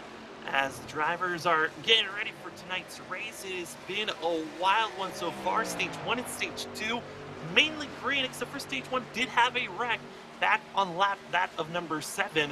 We had a pretty decent wreck of a few drivers that have taken out 3, being that of Zach Hartwig, Curtis Hennon, as well as Robert Richards. But coming into pit road right now is going to be our leader. But first, we got to check out this replay as we missed something on track during our side-by-side. It's going to be Jose Luis Rivera going to be trying to get out of pit road, but gets a little bit sideways right in front of Joey Doucette. Comes back across the line, getting some huge nose damage for the 97, who, again, after stage 1, tried to go with the strategy call, was up front, then tried another strategy call at the end of stage 2, was leading a few laps, but now is finding it just snowballing into a worse race. My name is Sam Dyer. With me is Kevin England. Kevin, still in the middle of green flag pit cycle going on, and some of our leaders, they're about to make this a 30-lap stint, so this is potentially the final pit stop for the majority of these drivers. Yeah, right now Newbert cycles to the top as Haney's going to give it up and go get 4 tires and fuel. This is where these drivers need to be careful. We saw how treacherous it is to get off of pit road. You're on that inner loop as we see the 4 of Newbert, your current leader. He's going to go in. Don't speed, don't crash, but go as fast as you can. That's really the task at hand here. And some drivers do this so well, it's astonishing as we see Newbert make that left-hand turn and he missed his entry. He's going to have to back up, and now he's in. Yeah, I thought I was going to have to go forward a little bit, but yeah, that is the worst way you could come into pit road. There's so much pressure to get that right, and it's so hard to get it right. You turn in, you don't want to give up the speed coasting into your box. You really want to drive it, lock it up, have it slide to stop on the sign. But there's a science to it. You know, it's hard to do as we see the 34 left side tires going on, and he's down and away. Down and away is going to be that of seeing Dittmer taking off. Drivers, though, that have already pitted, and some actually did an extreme early stop. That means Stephen Thomas and Logan Quinn. They pitted about 14 to 15 laps ago. For Stephen Thomas, also was for repairs. Right now, only having about 2 seconds over that of Ted Wade, and Ted Wade looking to be the de facto leader once this pit cycle goes through as Joey Doucette goes into pit road. As we watch Dittmer get back out on track, we still just have that of a couple of drivers still need to come into pit road. That Brandon Bullock, as well as actually Brandon Bullock's going to be the last driver that needs to come into pit road at least. And then there's a few drivers that might have to come in again who are trying to do a two-stop strategy, which, Kevin, it's not looking good for that of Stephen Thomas and Logan Quinn. No, for sure. As we see the 17 of Bullock coming down. Bullock pitted last on lap number 29. This will yield to Stephen Thomas picking up the lead, and maybe he's looking for something where if a caution comes out, resets everything, he'll have the track position. He's got a while where he could probably hold himself out front in that number 23, but Wade is closing in on top of him, and certainly as we watch the pit cycles, you could see how far ahead Wade is from the 78 of Haney. That pit stop exchange worked out best for him as now Wade comes to the top. 17 of Bullock going to pit road. As you saw there on screen, it got a little tight on the entry of pit road. That is Stephen Thomas. Saw Bullock coming to pit road. Going to be following at the same time coming in as well. Going to be for the 23. Logan Quinn continues to stay out, showing that I don't think Quinn can make it to the end. Devin Painter might also be in a tricky spot of not being able to make it, as well as Christopher Blanchard. Those are the three drivers inside of our top 10 that cannot make it to the end of this race. Still need to make one more stop. You can also add to the list that of Taylor Peacock, Ed Olson, as well as Derek Kilgore, all needing to come into pit road. You also might be able to put Jeffrey Sickles on that list. Just, those drivers that decided to pit just a little bit sooner, not looking completely great for themselves. And Stephen Thomas, who is up front trying to go with the strategy call, not going to work out, going to drop a little bit down with Bullock to 26th and 27th. And they are going to actually lose another position to that of Cody Knott. But up front, it is Ted Wade, Keith Haney, Logan Quinn, and Justin Lumpkin going to be your front four currently right now. You see Wade rolling through turn number 2, coming to the back straightaway. He looks out his rearview mirror. He's got about 30, 40 car lengths on the Haney truck, which is about a third of a straightaway, but job done on pit road. He was behind him by considerable distance, went to pit road, the on, the pit road, the off. Made the two out front by that much distance. He was just that much better, but the 78 had long run speed. You have to wonder, is Haney just pacing himself? And, we had talked, Sam, about how the two ran hard in the beginning of that last stint. I'd imagine he's going to be a little more conservative this time. We would say that he is, but at the same time, some of the laps that he's putting down, I would say maybe he didn't really learn from that, as watching this of the 5 of Justin, that of Jacob Klinkhardt trying to get by the 29 of Keith Bradley, and Bradley, again, who did so well during stage 2 to just dominate in the majority of that run. Now just trying to stay inside of the top 10 at this point for the 29, who is really struggling at this point ever since being involved in the incident earlier, and he's going to be loose once again out of the corner. And I always see that a couple of times, but it always is shocking to see the drivers are able to hold on and keep it steady, as there goes Bradley. Still in 9th place, but for right now, got to give credit to 5 of that of Klinkhardt, able to move up to 8th.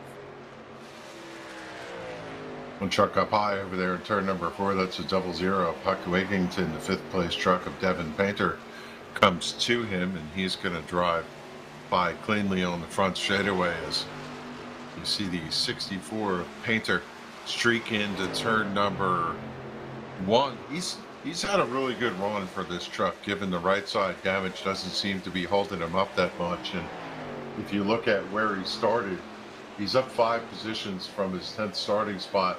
Just having a yeoman's run here, Sam. Just having a good run. That's all you can ask for at this point. Trying to go for a top 5 finish is Devin Painter at this moment, but he's got to be careful. Behind him, going to be that of Kyle Hess, and Hess is on those much fresher tires. Going to be only on 9-lap-old tires compared to Painter's 17-lap tires. So we're expecting this pass to be very easy, clean. Possibly this lap or even the next lap is going to be the 86, cracking into the top 5 once more. And then behind them, Adam Newbert in the 4. I was trying to do some calculations for the 4. We saw him slide over Shoes pit box, had to back up twice. The 4, because of those mistakes, had lost over 8 seconds of track time. So the 4's got a lot of work if he wants to get back in the mix, but just like that, easy peasy. Hess by Painter, and here comes Newbert. Yeah, Painter pitted on lap 46, and the 55 lap tires for Kyle Hess makes that an easy task, and here comes Newbert streaking by, so it just goes to show how much fresh tires make a difference at this racetrack. As we're cracking and getting close to 20 laps to go, Ted Wade going to have almost that of 2 seconds over that of Keith Haney. As you saw there, the pass going to be made for 6th place. Devin Painter going to fall back, and Painter also going to be in that collection of drivers that I don't feel good can make it, and there he goes, losing too many positions into pit road is Devin Painter.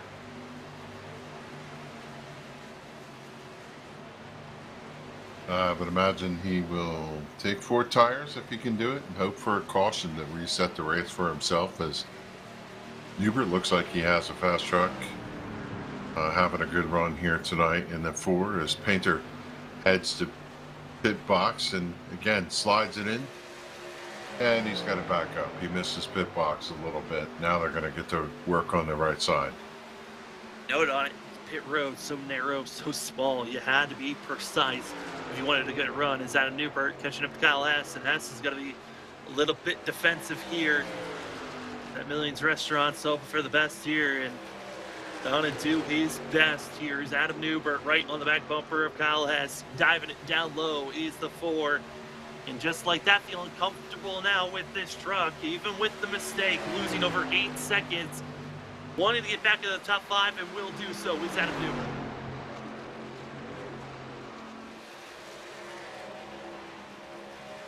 He's almost making it look easy. That truck is really on a rail right now. He's hitting his marks just a little bit below the white line, not drifting up to the wall as he comes on exit. He's got good straightaway speed in that 4 truck, and you know, if they have a caution late, he might be in contention here, running in the 5th position. Well, we also got to remember that the fact that Adam Newbert is on the freshest of tires of the drivers that are up in the top 10. So this is why he's got to make it look easy comparatively, but at the same time, he's passing on the drivers that are on the much older tires. He's gaining up to that of, you know, Logan Quinn quite easily here, because Quinn's on 28 lap old tires compared to that of Adam Newbert's just 8 lap old tires. So there is a major difference on the grip level for these drivers.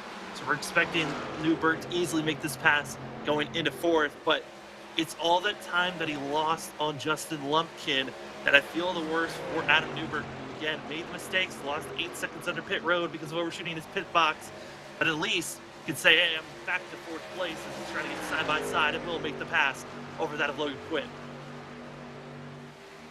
You know, I'll tell you what, no disrespect to Quinn, man. He's smooth like Skippy peanut butter. He's just having a spectacular run with pitting on lap 44. He's got a dozen plus trucks behind him that all pitted with 15 lap fresher tires, and here he finds himself still running in the top 5. So the Tudor's Biscuit World Chevrolet having an outstanding run, and he's going to give that up and head to pit road right now for his final stop. It was a great run, but instead of going and stretching the field out like the majority of the field did, decided to pit early, and now what was looking like a good run could potentially just be, I'm hoping to get a top 20 at this point, as into pit road will be the 44. Looking back at some of the drivers that are in the same strategy as Logan Quinn, that's going to be Stephen Thomas leading those drivers.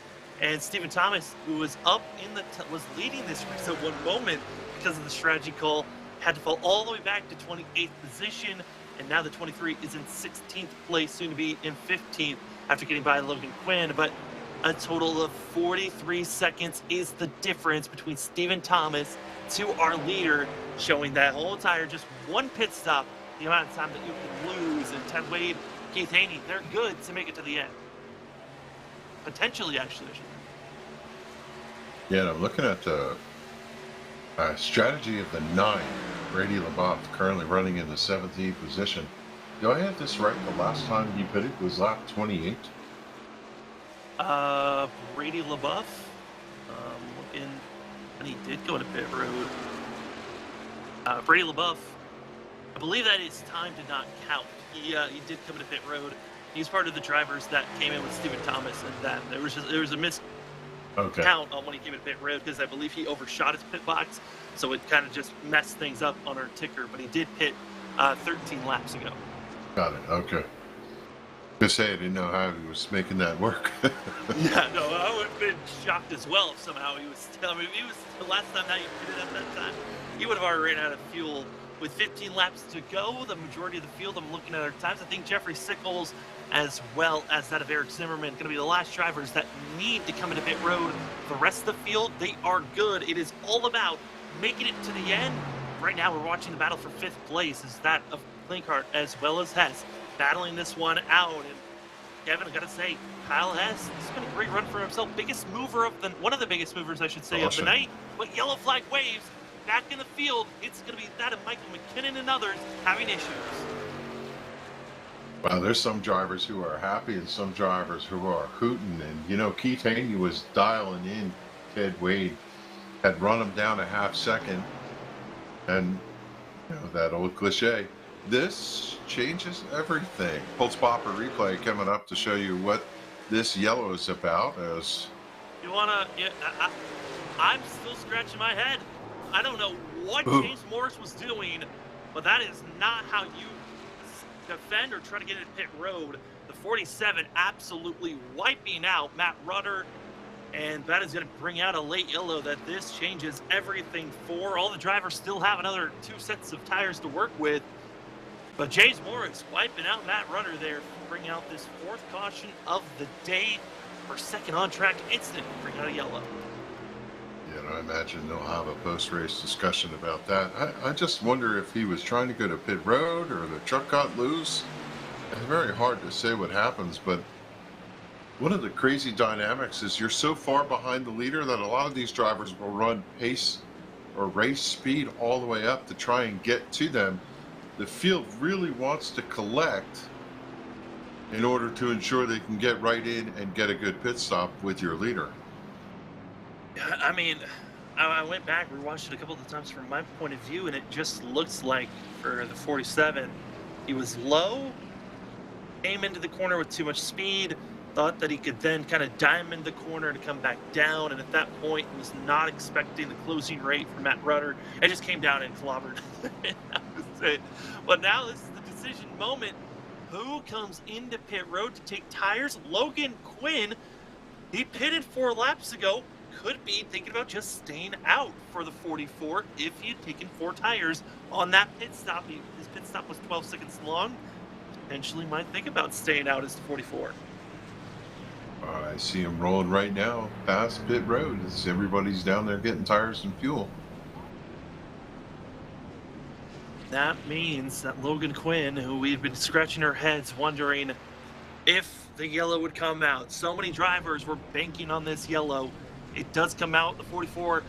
I don't think that, again, this is a race-winning move, but certainly could be a net gain for the 44 that was looking to finish back in 24th position. Now might be able to get a top 15 with this being 13 laps to go. When we go green, the potentially, I believe it's going to be about 11 laps to go.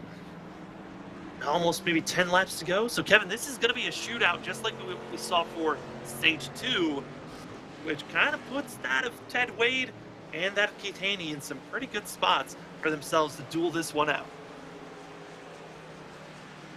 Yeah, and the good news for Wade is he had good short run speed, so the 2 truck should be competitive here. And you have to feel for Quinn. I would not want to look out my back mirror as fast as the 2 and the 78 have been.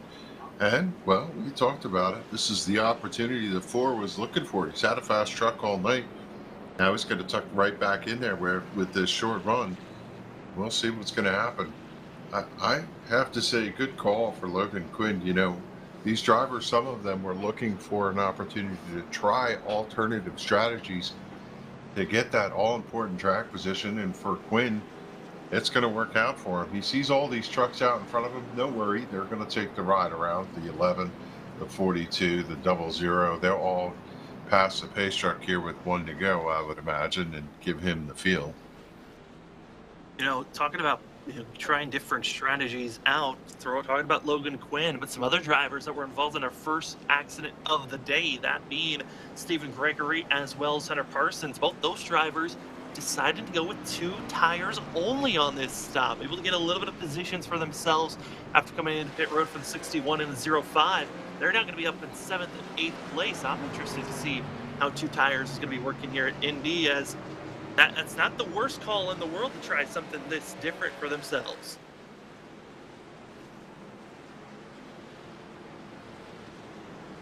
All the ride-around drivers go past the pace truck. And that's going to set our front row with Quinn, Wade, Newbert, Haney, Lumpkin, Klinkart, Parsons, Gregory, Hessen, Abbott as your top 10. Have we mentioned Abbott all night tonight, running in the top 10 right now? I mean, Abbott, for most of the night, I would say was our biggest loser. He was mired all the way back at 28th for most of the night. Had a decent qualifying run for himself, qualified 7th for the 82. But like I said, had been so far down, had been one of our drivers that I was just not sure if he was actually going to have a clean run to actually do well. And now, with the fact of this yellow coming out, a majority of the drivers that were actually up in the top 15 had extreme damage. They were now able to get repaired, such as that of Keith Bradley, Tyler Dittmer, Brady LaBeouf, Jose Luis Rivera, Blanchard, Cantwell. All those drivers extended time at pit road to get damage repaired, so they had to lose all their ground, giving positions to that of Abbott, Rule Meza, Joey Doucette. See how well they can do. Stephen Thomas is going to be back in 13th position. This is going to give him new life on what the 23 can do potentially here. It's going to be 12 laps to go, 11 when we go green. Logan Quinn going to be on those older tires. How long can he hold off? We're not expecting it for very long, but Ted Wade, Newbert, Haney, we are green once again here for the Pulse Poppers 200 at the Brickyard.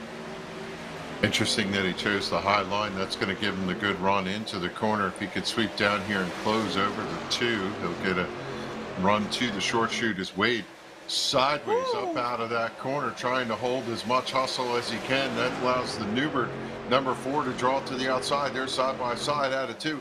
I think Wade was down in the grass out of 2. I mean, he was trying to search for any type of speed and care of just take over the whole entire racing surface, but it's Adam Newbert, the driver that mistakes under green flag pit stops, needed the yellow. Now going to be the driver in a good position, has to get by Logan Quinn on those older tires, but here comes Haney getting by that of Ted Wade. It's all about the quick momentum, and if we think back to the same strategies, the same runs that we saw earlier on during stage 1 and 2, it was Haney and Wade. Newbert, who has been climbing all night long, was back in 16, thought he could get a run, but quick yellow further back, and Sickles and others wrecking at turn 4.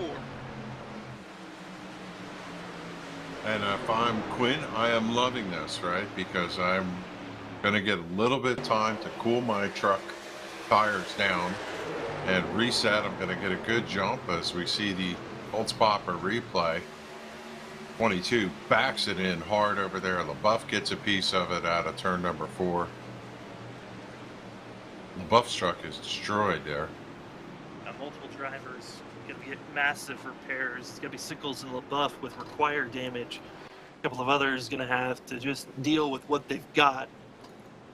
I mean, big credit to Adam Newbert, able to make the pass before the yellow flag came out. Quinn's now going to be in 2nd. And, you know, you were questioning on that restart. Why would Quinn go on the outside? Well, I kind of like the mentality of it. I do He too. saw the fact that Haney and also we could have Ted Wade lined up together. And if Ted Wade doesn't get a good launch, that's slowing down that of Haney. I love that call. But it gave Newbert the outside. And now with Newbert, I'm wondering how he wants to set up on this restart now. Yeah, my sense is I would love the outside so that I could arc the truck down and get all the real estate I can, but the key to that is you have to beat the second truck off of the jump. You know, we got to talk about these restarts. They're complicated in Indy, especially if you have some wear on your tires. You know, we see drivers, you're tucked so much underneath the bumper of the truck in front of you. You can't see the trucks in front of you when you get that checkup accordion thing going on the front straightaway. I like the call for Quinn at minimum. If he can get back up front, he might be able to get a win, or he can hold on to a top 5. Cautions breed cautions here at the late going at the Indianapolis Motor Speedway. Just trying to get the best finish possible, and Adam Newbert, best finish this season was the season opener at Atlanta, and since then it's just had quite a few top 5 finishes. Top 5 at Nashville last week, also a top 5 at Kentucky and at Auto Club, and as well at Dover. Then finished outside of the top 10 at the iRacing Superspeedway, and his worst finish being at Watkins Glen, where he found himself being caught up in a wreck. But I gotta say, some of those tracks, Auto Club, Kentucky, you got to be loving the fact that there is some speed at these bigger courses for the 4. but now it's about can he finish and try to go for his first win this season.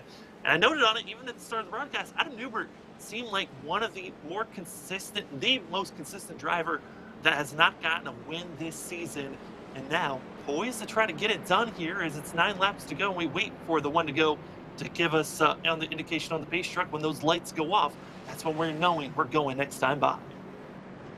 Yeah, only Ted Wade has a better top 5 percentage.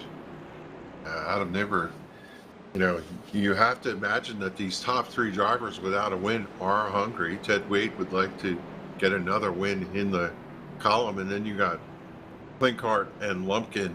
Gregory, you're hoping there's trouble up front. They could sneak up there and get a win. And you're going to have to watch if anybody spins the tires on this restart, just trying to get up to speed. I think this is not over yet. We're going to see some interesting mix-up before they cross the checkered flag. Yeah, I wouldn't say this is over either. Adam Newbert as well as Logan Quinn, it looks like the swap has been made. Newbert going to choose the outside lane. Who's going to put Logan Quinn, those older tires, going to be right in front of that of Keith Haney, which then puts that of Ted Wade on the outside able to follow the Ford, but that's if he can get a good enough launch to follow. Kevin, going to be 7 laps to go. If we get a quick caution here in the next 2 laps, we'll stay in regulation, but if we go for 3 to 4 laps, we will be putting ourselves in overtime. Got a feeling we might go to overtime? You think we can get this done in regulation? I think we're going to do it in regulation. I want to have the faith. I don't have much faith, but I want to have the faith. Trust in this. We can do it, guys. We got this. As Adam Newbert, Logan Quinn, strategy was the key. One of the last drivers to come into pit road under our green flag pit cycle, and he actually pit for the second time, was able to stay on the lead lap, and then the yellow came out when he only had about 3 laps of old tires that have been used during that green flag run. Now going to be in second place with Adam Newbert on the outside, another driver who had struggles under the green flag pit stop. Devin, who are you thinking, Ted Wade, Keith Haney? Who's got the better chance here of moving up to second? I have to say Haney's truck looks faster at this point. Wade might be overdriving it a little. Haney looks a little more calculated, but I want to know whether or not the determination for Quinn will make up for the 4-lap deficit he has in tires as they roll out of turn number 4. We're about to get back to business. Newbert, Quinn, Wade, Haney, Lumpkin, your top 5. Is the pace truck going to turn left and turn the field over? I'd keep an eye on that 78. That's where I would be. Gonna be the second truck on the inside as we are green for the Pulse Bombers 200 at the Brickyard, and it's gonna be that of Adam Newbert on the lap pedal. He's gone, and just like that, Ted Wade was able to follow suit as well. But it's all the drivers that are back outside of our top 5. Watch out for that. But Justin Lumpkin on the outside, power move. Is Quinn holding off Haney, and Lumpkin now gonna be up in the 3rd place. Adam Newbert in 1st, but Ted Wade is strong on the back bumper of the 4. Yeah, Quinn sideways out of the corner. That's going to take him out of contention. I like Lumpkin's spot. If they get side by side in front of him, it's possible that he'll get enough of draft, like we talked about, to be able to challenge and make it a 3-truck battle for the win. For the lead through turn 3, it's going to be the 2 of Ted Wade, able to make the pass over Newbert, which is great for that of Wade, because there hasn't been any other driver that's been to run down Ted Wade all night long, except for Keith Haney. But Haney mired back in 4th place. That is too many trucks. Haney might need another yellow if he wants an opportunity here as they're snaking down the front stretch. 6 laps to go. Ted Wade feeling comfortable for himself, but is he going to overcook those tires if we stay green? Yeah, at this point, what Wade has to do is not look out of the back window. He just needs to look out the windshield, hit his marks, take care of his truck. I don't think, though, that Newbert thinks this is over. Newbert's still trying to stay right there in his tire tracks. And Haney's truck, I think he's still within enough contact here. He's got to get a run, though. He and Lumpkin need to get up there and be in contact with these two in the next lap or 2 where they're going to count themselves out. That backstretch was very strong for Adam Newbert. It's been really entries of turns 1 and also turns 3. They've been losing a lot of ground. At that time, turn 4 goes to Ted Wade, gaining and pulling away on the straightaway. Gonna be the 2. It's the difference of 3/10, almost 4/10. The snaking with 5 laps to go. Ted Wade feeling comfortable for himself. Adam Newbert in 2nd. Justin Lumpkin starting to gain up on the 4 as well. Keith Haney, he's got to be patient. Yes, he knows he needs to make those passes, but each lap, 2.5 miles, and one mistake in one of these corners could give you a position up or a race-ending move for yourself. As also, Jacob Klinghart's going to be a driver to watch out for. He's going to be about a second and a half back from our leader, but he's still got attached to the draft. As coming down for the pass for fourth place, it's Haney getting by that Justin Lumpkin through 3, but can he get it done through 4? Yeah, I think he's going to clear him in 4. Lumpkin slipped up a little bit on entry, maybe just missed his turn in, and now he's going to slip back to 4th. Haney to 3rd. Haney draws in. You can see him visibly closing on that second place truck of Newbert. Chuck looks a little nervous right now. You can look at Wade's truck. He's not pushing the truck as hard as we've seen him push. The truck is stable. The 4, way wide out of turn number 2. Just trying to hustle the truck a little bit too much. It looks nervous, and that's going to give Wade, but giant wreck turn 2, and just like that, I think with the timing of this yellow, we might be going into overtime. Yeah, it sure feels that way. Now, one of the questions is anybody going to pit for tires? It would be an interesting thing was the Pulse Bopper replay comes up. If second and on back goes back, that would be one way to... what happened there? Yeah, this is going to be the aftermath. They were 3 wide going into turns number 1, and it was not able to stick, and Bullock comes in late. And looked like Hunter Parsons and a couple of other drivers were those that were trying the 2-tire strategy, just did not work out. See here, drivers bumping, Hunter Parsons goes down, and Keith Bradley spins him around and just nowhere to go. And Bullock, an innocent victim, and that is going to bring out our yellow here tonight. Going to put us potentially into overtime, and I think it does. Yeah, with the timing of this yellow, overtime is going to be for these drivers. Our 6th caution of the night. 4th on-track incident. We had our 2 yellows that were Stage 1 and Stage 2 break, sponsored by Datasim Racer Hub. But besides that, it's been had a couple of cautions here late, but we had a long green flag run that was great to see. But Kevin, this is the moment for these drivers who comes in for tires, because the majority of the field still has one more set to work with. Yeah, it's Atlantic City, it's Macau, it's Las Vegas, it's Reno. Now it's time to gamble. The question is, will someone in that 3rd, 4th, 5th position draw the rest of the field into pit road? Everybody gets fresh tires and basically makes the 2 and 3, 4 of them chum. As you see the 4 of Adam Newbert, I think they're all going to come. Oh, no. Oh, no. I would have loved that if everyone had come in there for the top 5. I really would have loved to see that play. Oh, that would have been... I mean, that's one of those calls. If he'd have won, I think they would have followed him. And they would have. And that would have been a race-winning move if they all came in. Now you're basically saying, all right, well, I think maybe these tires are good enough to beat Ted Wade, who is, once he's been in the lead, the only time he has been passed under green flag racing was on a long run stint when we were over 20 laps into a run. That's when we saw that of Keith Haney finally closing the gap.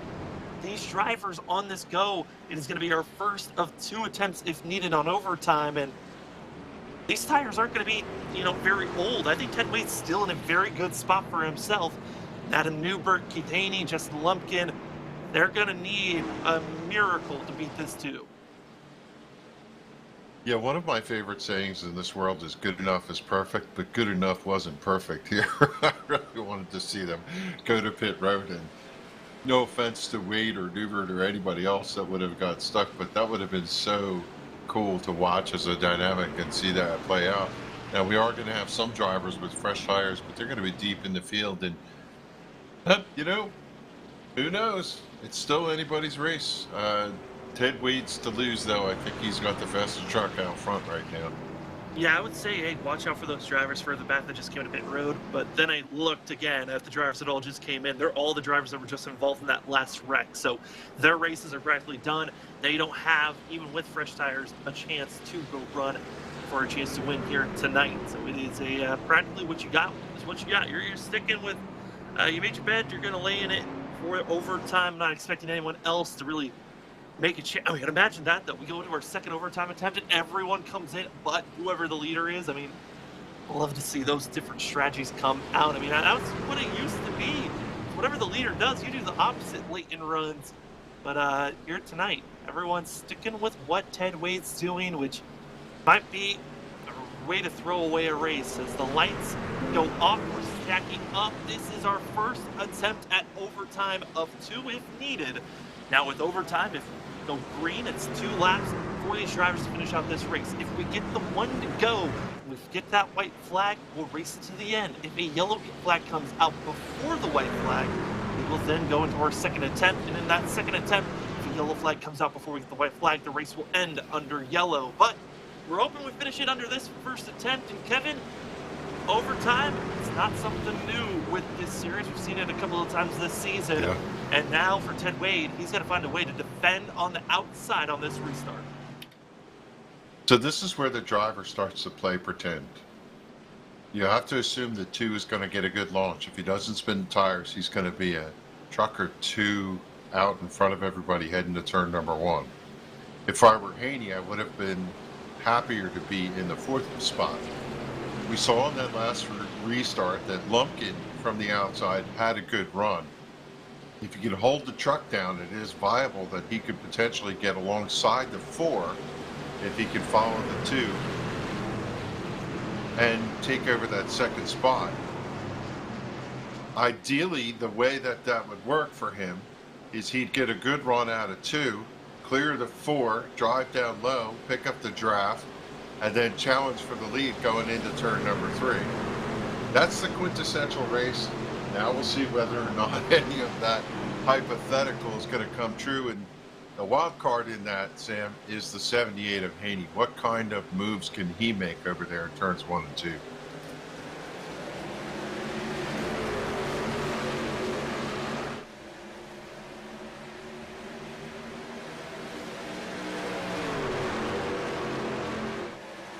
I think maybe the 4 hurt me. He just moved up, covered that position, took the outside line away. Here comes Haney to the bottom. As Ted Wade, he's got a comfortable 2-truck length lead as they head to the backstretch here. 2 to go. It is Newbert on the charge with Haney to the 3rd spot. Lumpkin back to 4th. There's blocking going on back there. 1 truck in the grass. He's going to come back to the racetrack. No harm, no foul. Will they make it through turn number 3 cleanly? We'll watch out back there as everybody seems to have made it. And Wade comes off of turn number 4 with a 4-car length lead. Out of turn number 4, Ted Wade feeling comfortable. He's got 3/10 over that of Adam Newbert. And now it might be rattling everyone's mind. Maybe we should have came in for tires. White flag is in the air. This is it, the final attempt as the drivers go down into turn number 1. It's Adam Newbert, Keith Haney, 2nd place battling as Ted Wade, winner from Texas earlier on in this season, feeling comfortable, confident that he can go for a win. Drivers further back in the field are wrecking, but it's all on the 2 on the backstretch. Kevin, it was the launch that he needed on the restart, and now it's coasting from here.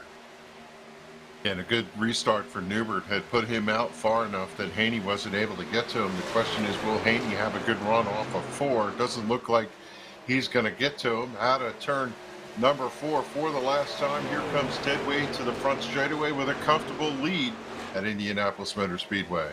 Ted Wade out of turn number 4, going to become the 2nd driver to be a multi-time winner this season. It's Ted Wade winning at the Pull Poppers 200 at the Brickyard. Here in overtime, we only needed 1 attempt, and it's the 2 winning once more for season 4 for the NASRA Triple F Fully Truck Series. It was a stellar of a run, and Kevin, I think for everyone, it's going to be the thought of what if you went into pit road, would you have had a better shot to go after the 2? Yeah, post-race discussion, Monday morning quarterback would be an interesting conversation. I have to wonder if someone like Haney would have liked to have had a shot at that, but can't take anything away from the top 3. They had fast trucks all night long, and even with the damage, I wonder if the 4 would have been a little bit faster had he not had some troubles earlier in the race. And, you know, good run for Brian Abbott, good run for Justin Lumpkin, great run for Jacob Klinkhardt to get a top 10. Raul Meza came back. I'd like to see some of these guys who have worked really hard all season, Sam, get some good results at these racetracks, and we have a couple of good stories tonight. I mean, we saw Raul Meza going through the grass on the backstretch on Yeah. that first lap. I mean, it was an incredible save, but the driver that gets the crown, gets the bricks here tonight, it's that Ted Wade in the 2, gets to burn it down. A fabulous run for the 2. I mean, winner of stage 1, lost it on stage 2, but came back on that long green flag run, had to go with strategy calls, was able to be up front, placing himself in the right positions each and every time, and gotta feel bad for Keith Haney. He had a fast truck, but got always held up by somebody, wasn't able to make the passes when needed. And it was Ted Wade with the aggression that got him the win here tonight as he's burning it down. I mean, what a run. Great burnout by the 2, who continues to move along as we take a look here at our finishing results, unofficial results, I should say. Ted Wade going to be in second place, Adam Newbert in second, Keith Haney going to be in third, with that Justin Lumpkin, Brian Abbott, with that Jacob Klinkhardt, Raul Meza, Steve Thomas, Cal Hess, as well as that of Joey Doucette, finishing out your top 10. Devin Gregory in the 11th, finishing position in the 61. Logan Quinn held on for 12th. Cody Knott came back to 13th. Eric Zimmerman, good run for the 94, 14th tonight. Taylor Peacock, 15th.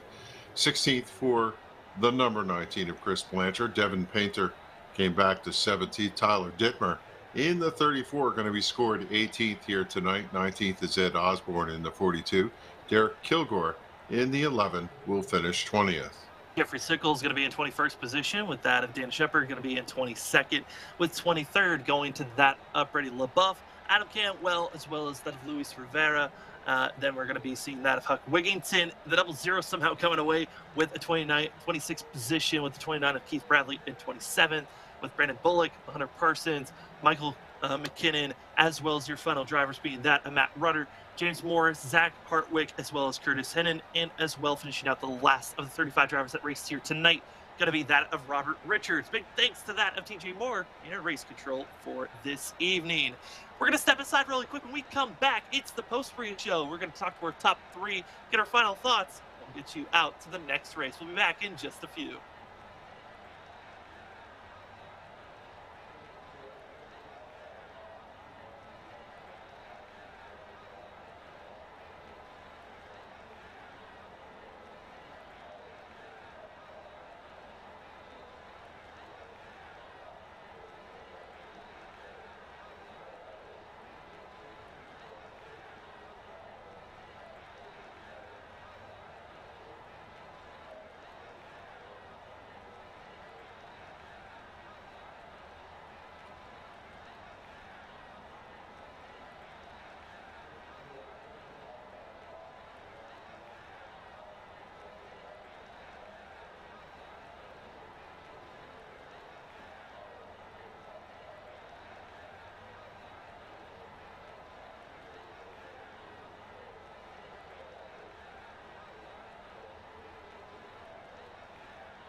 Welcome back, ladies and gentlemen, to the NASRA Triple M Pulling Truck Series as race number 12 of the regular season comes to a conclusion. Your Pulse Poppers 200 at the Brickyard winner going to be that of Ted Wade. But before we get to Ted Wade, we got another driver. We're going to talk to second place runner, that of Adam Newbert.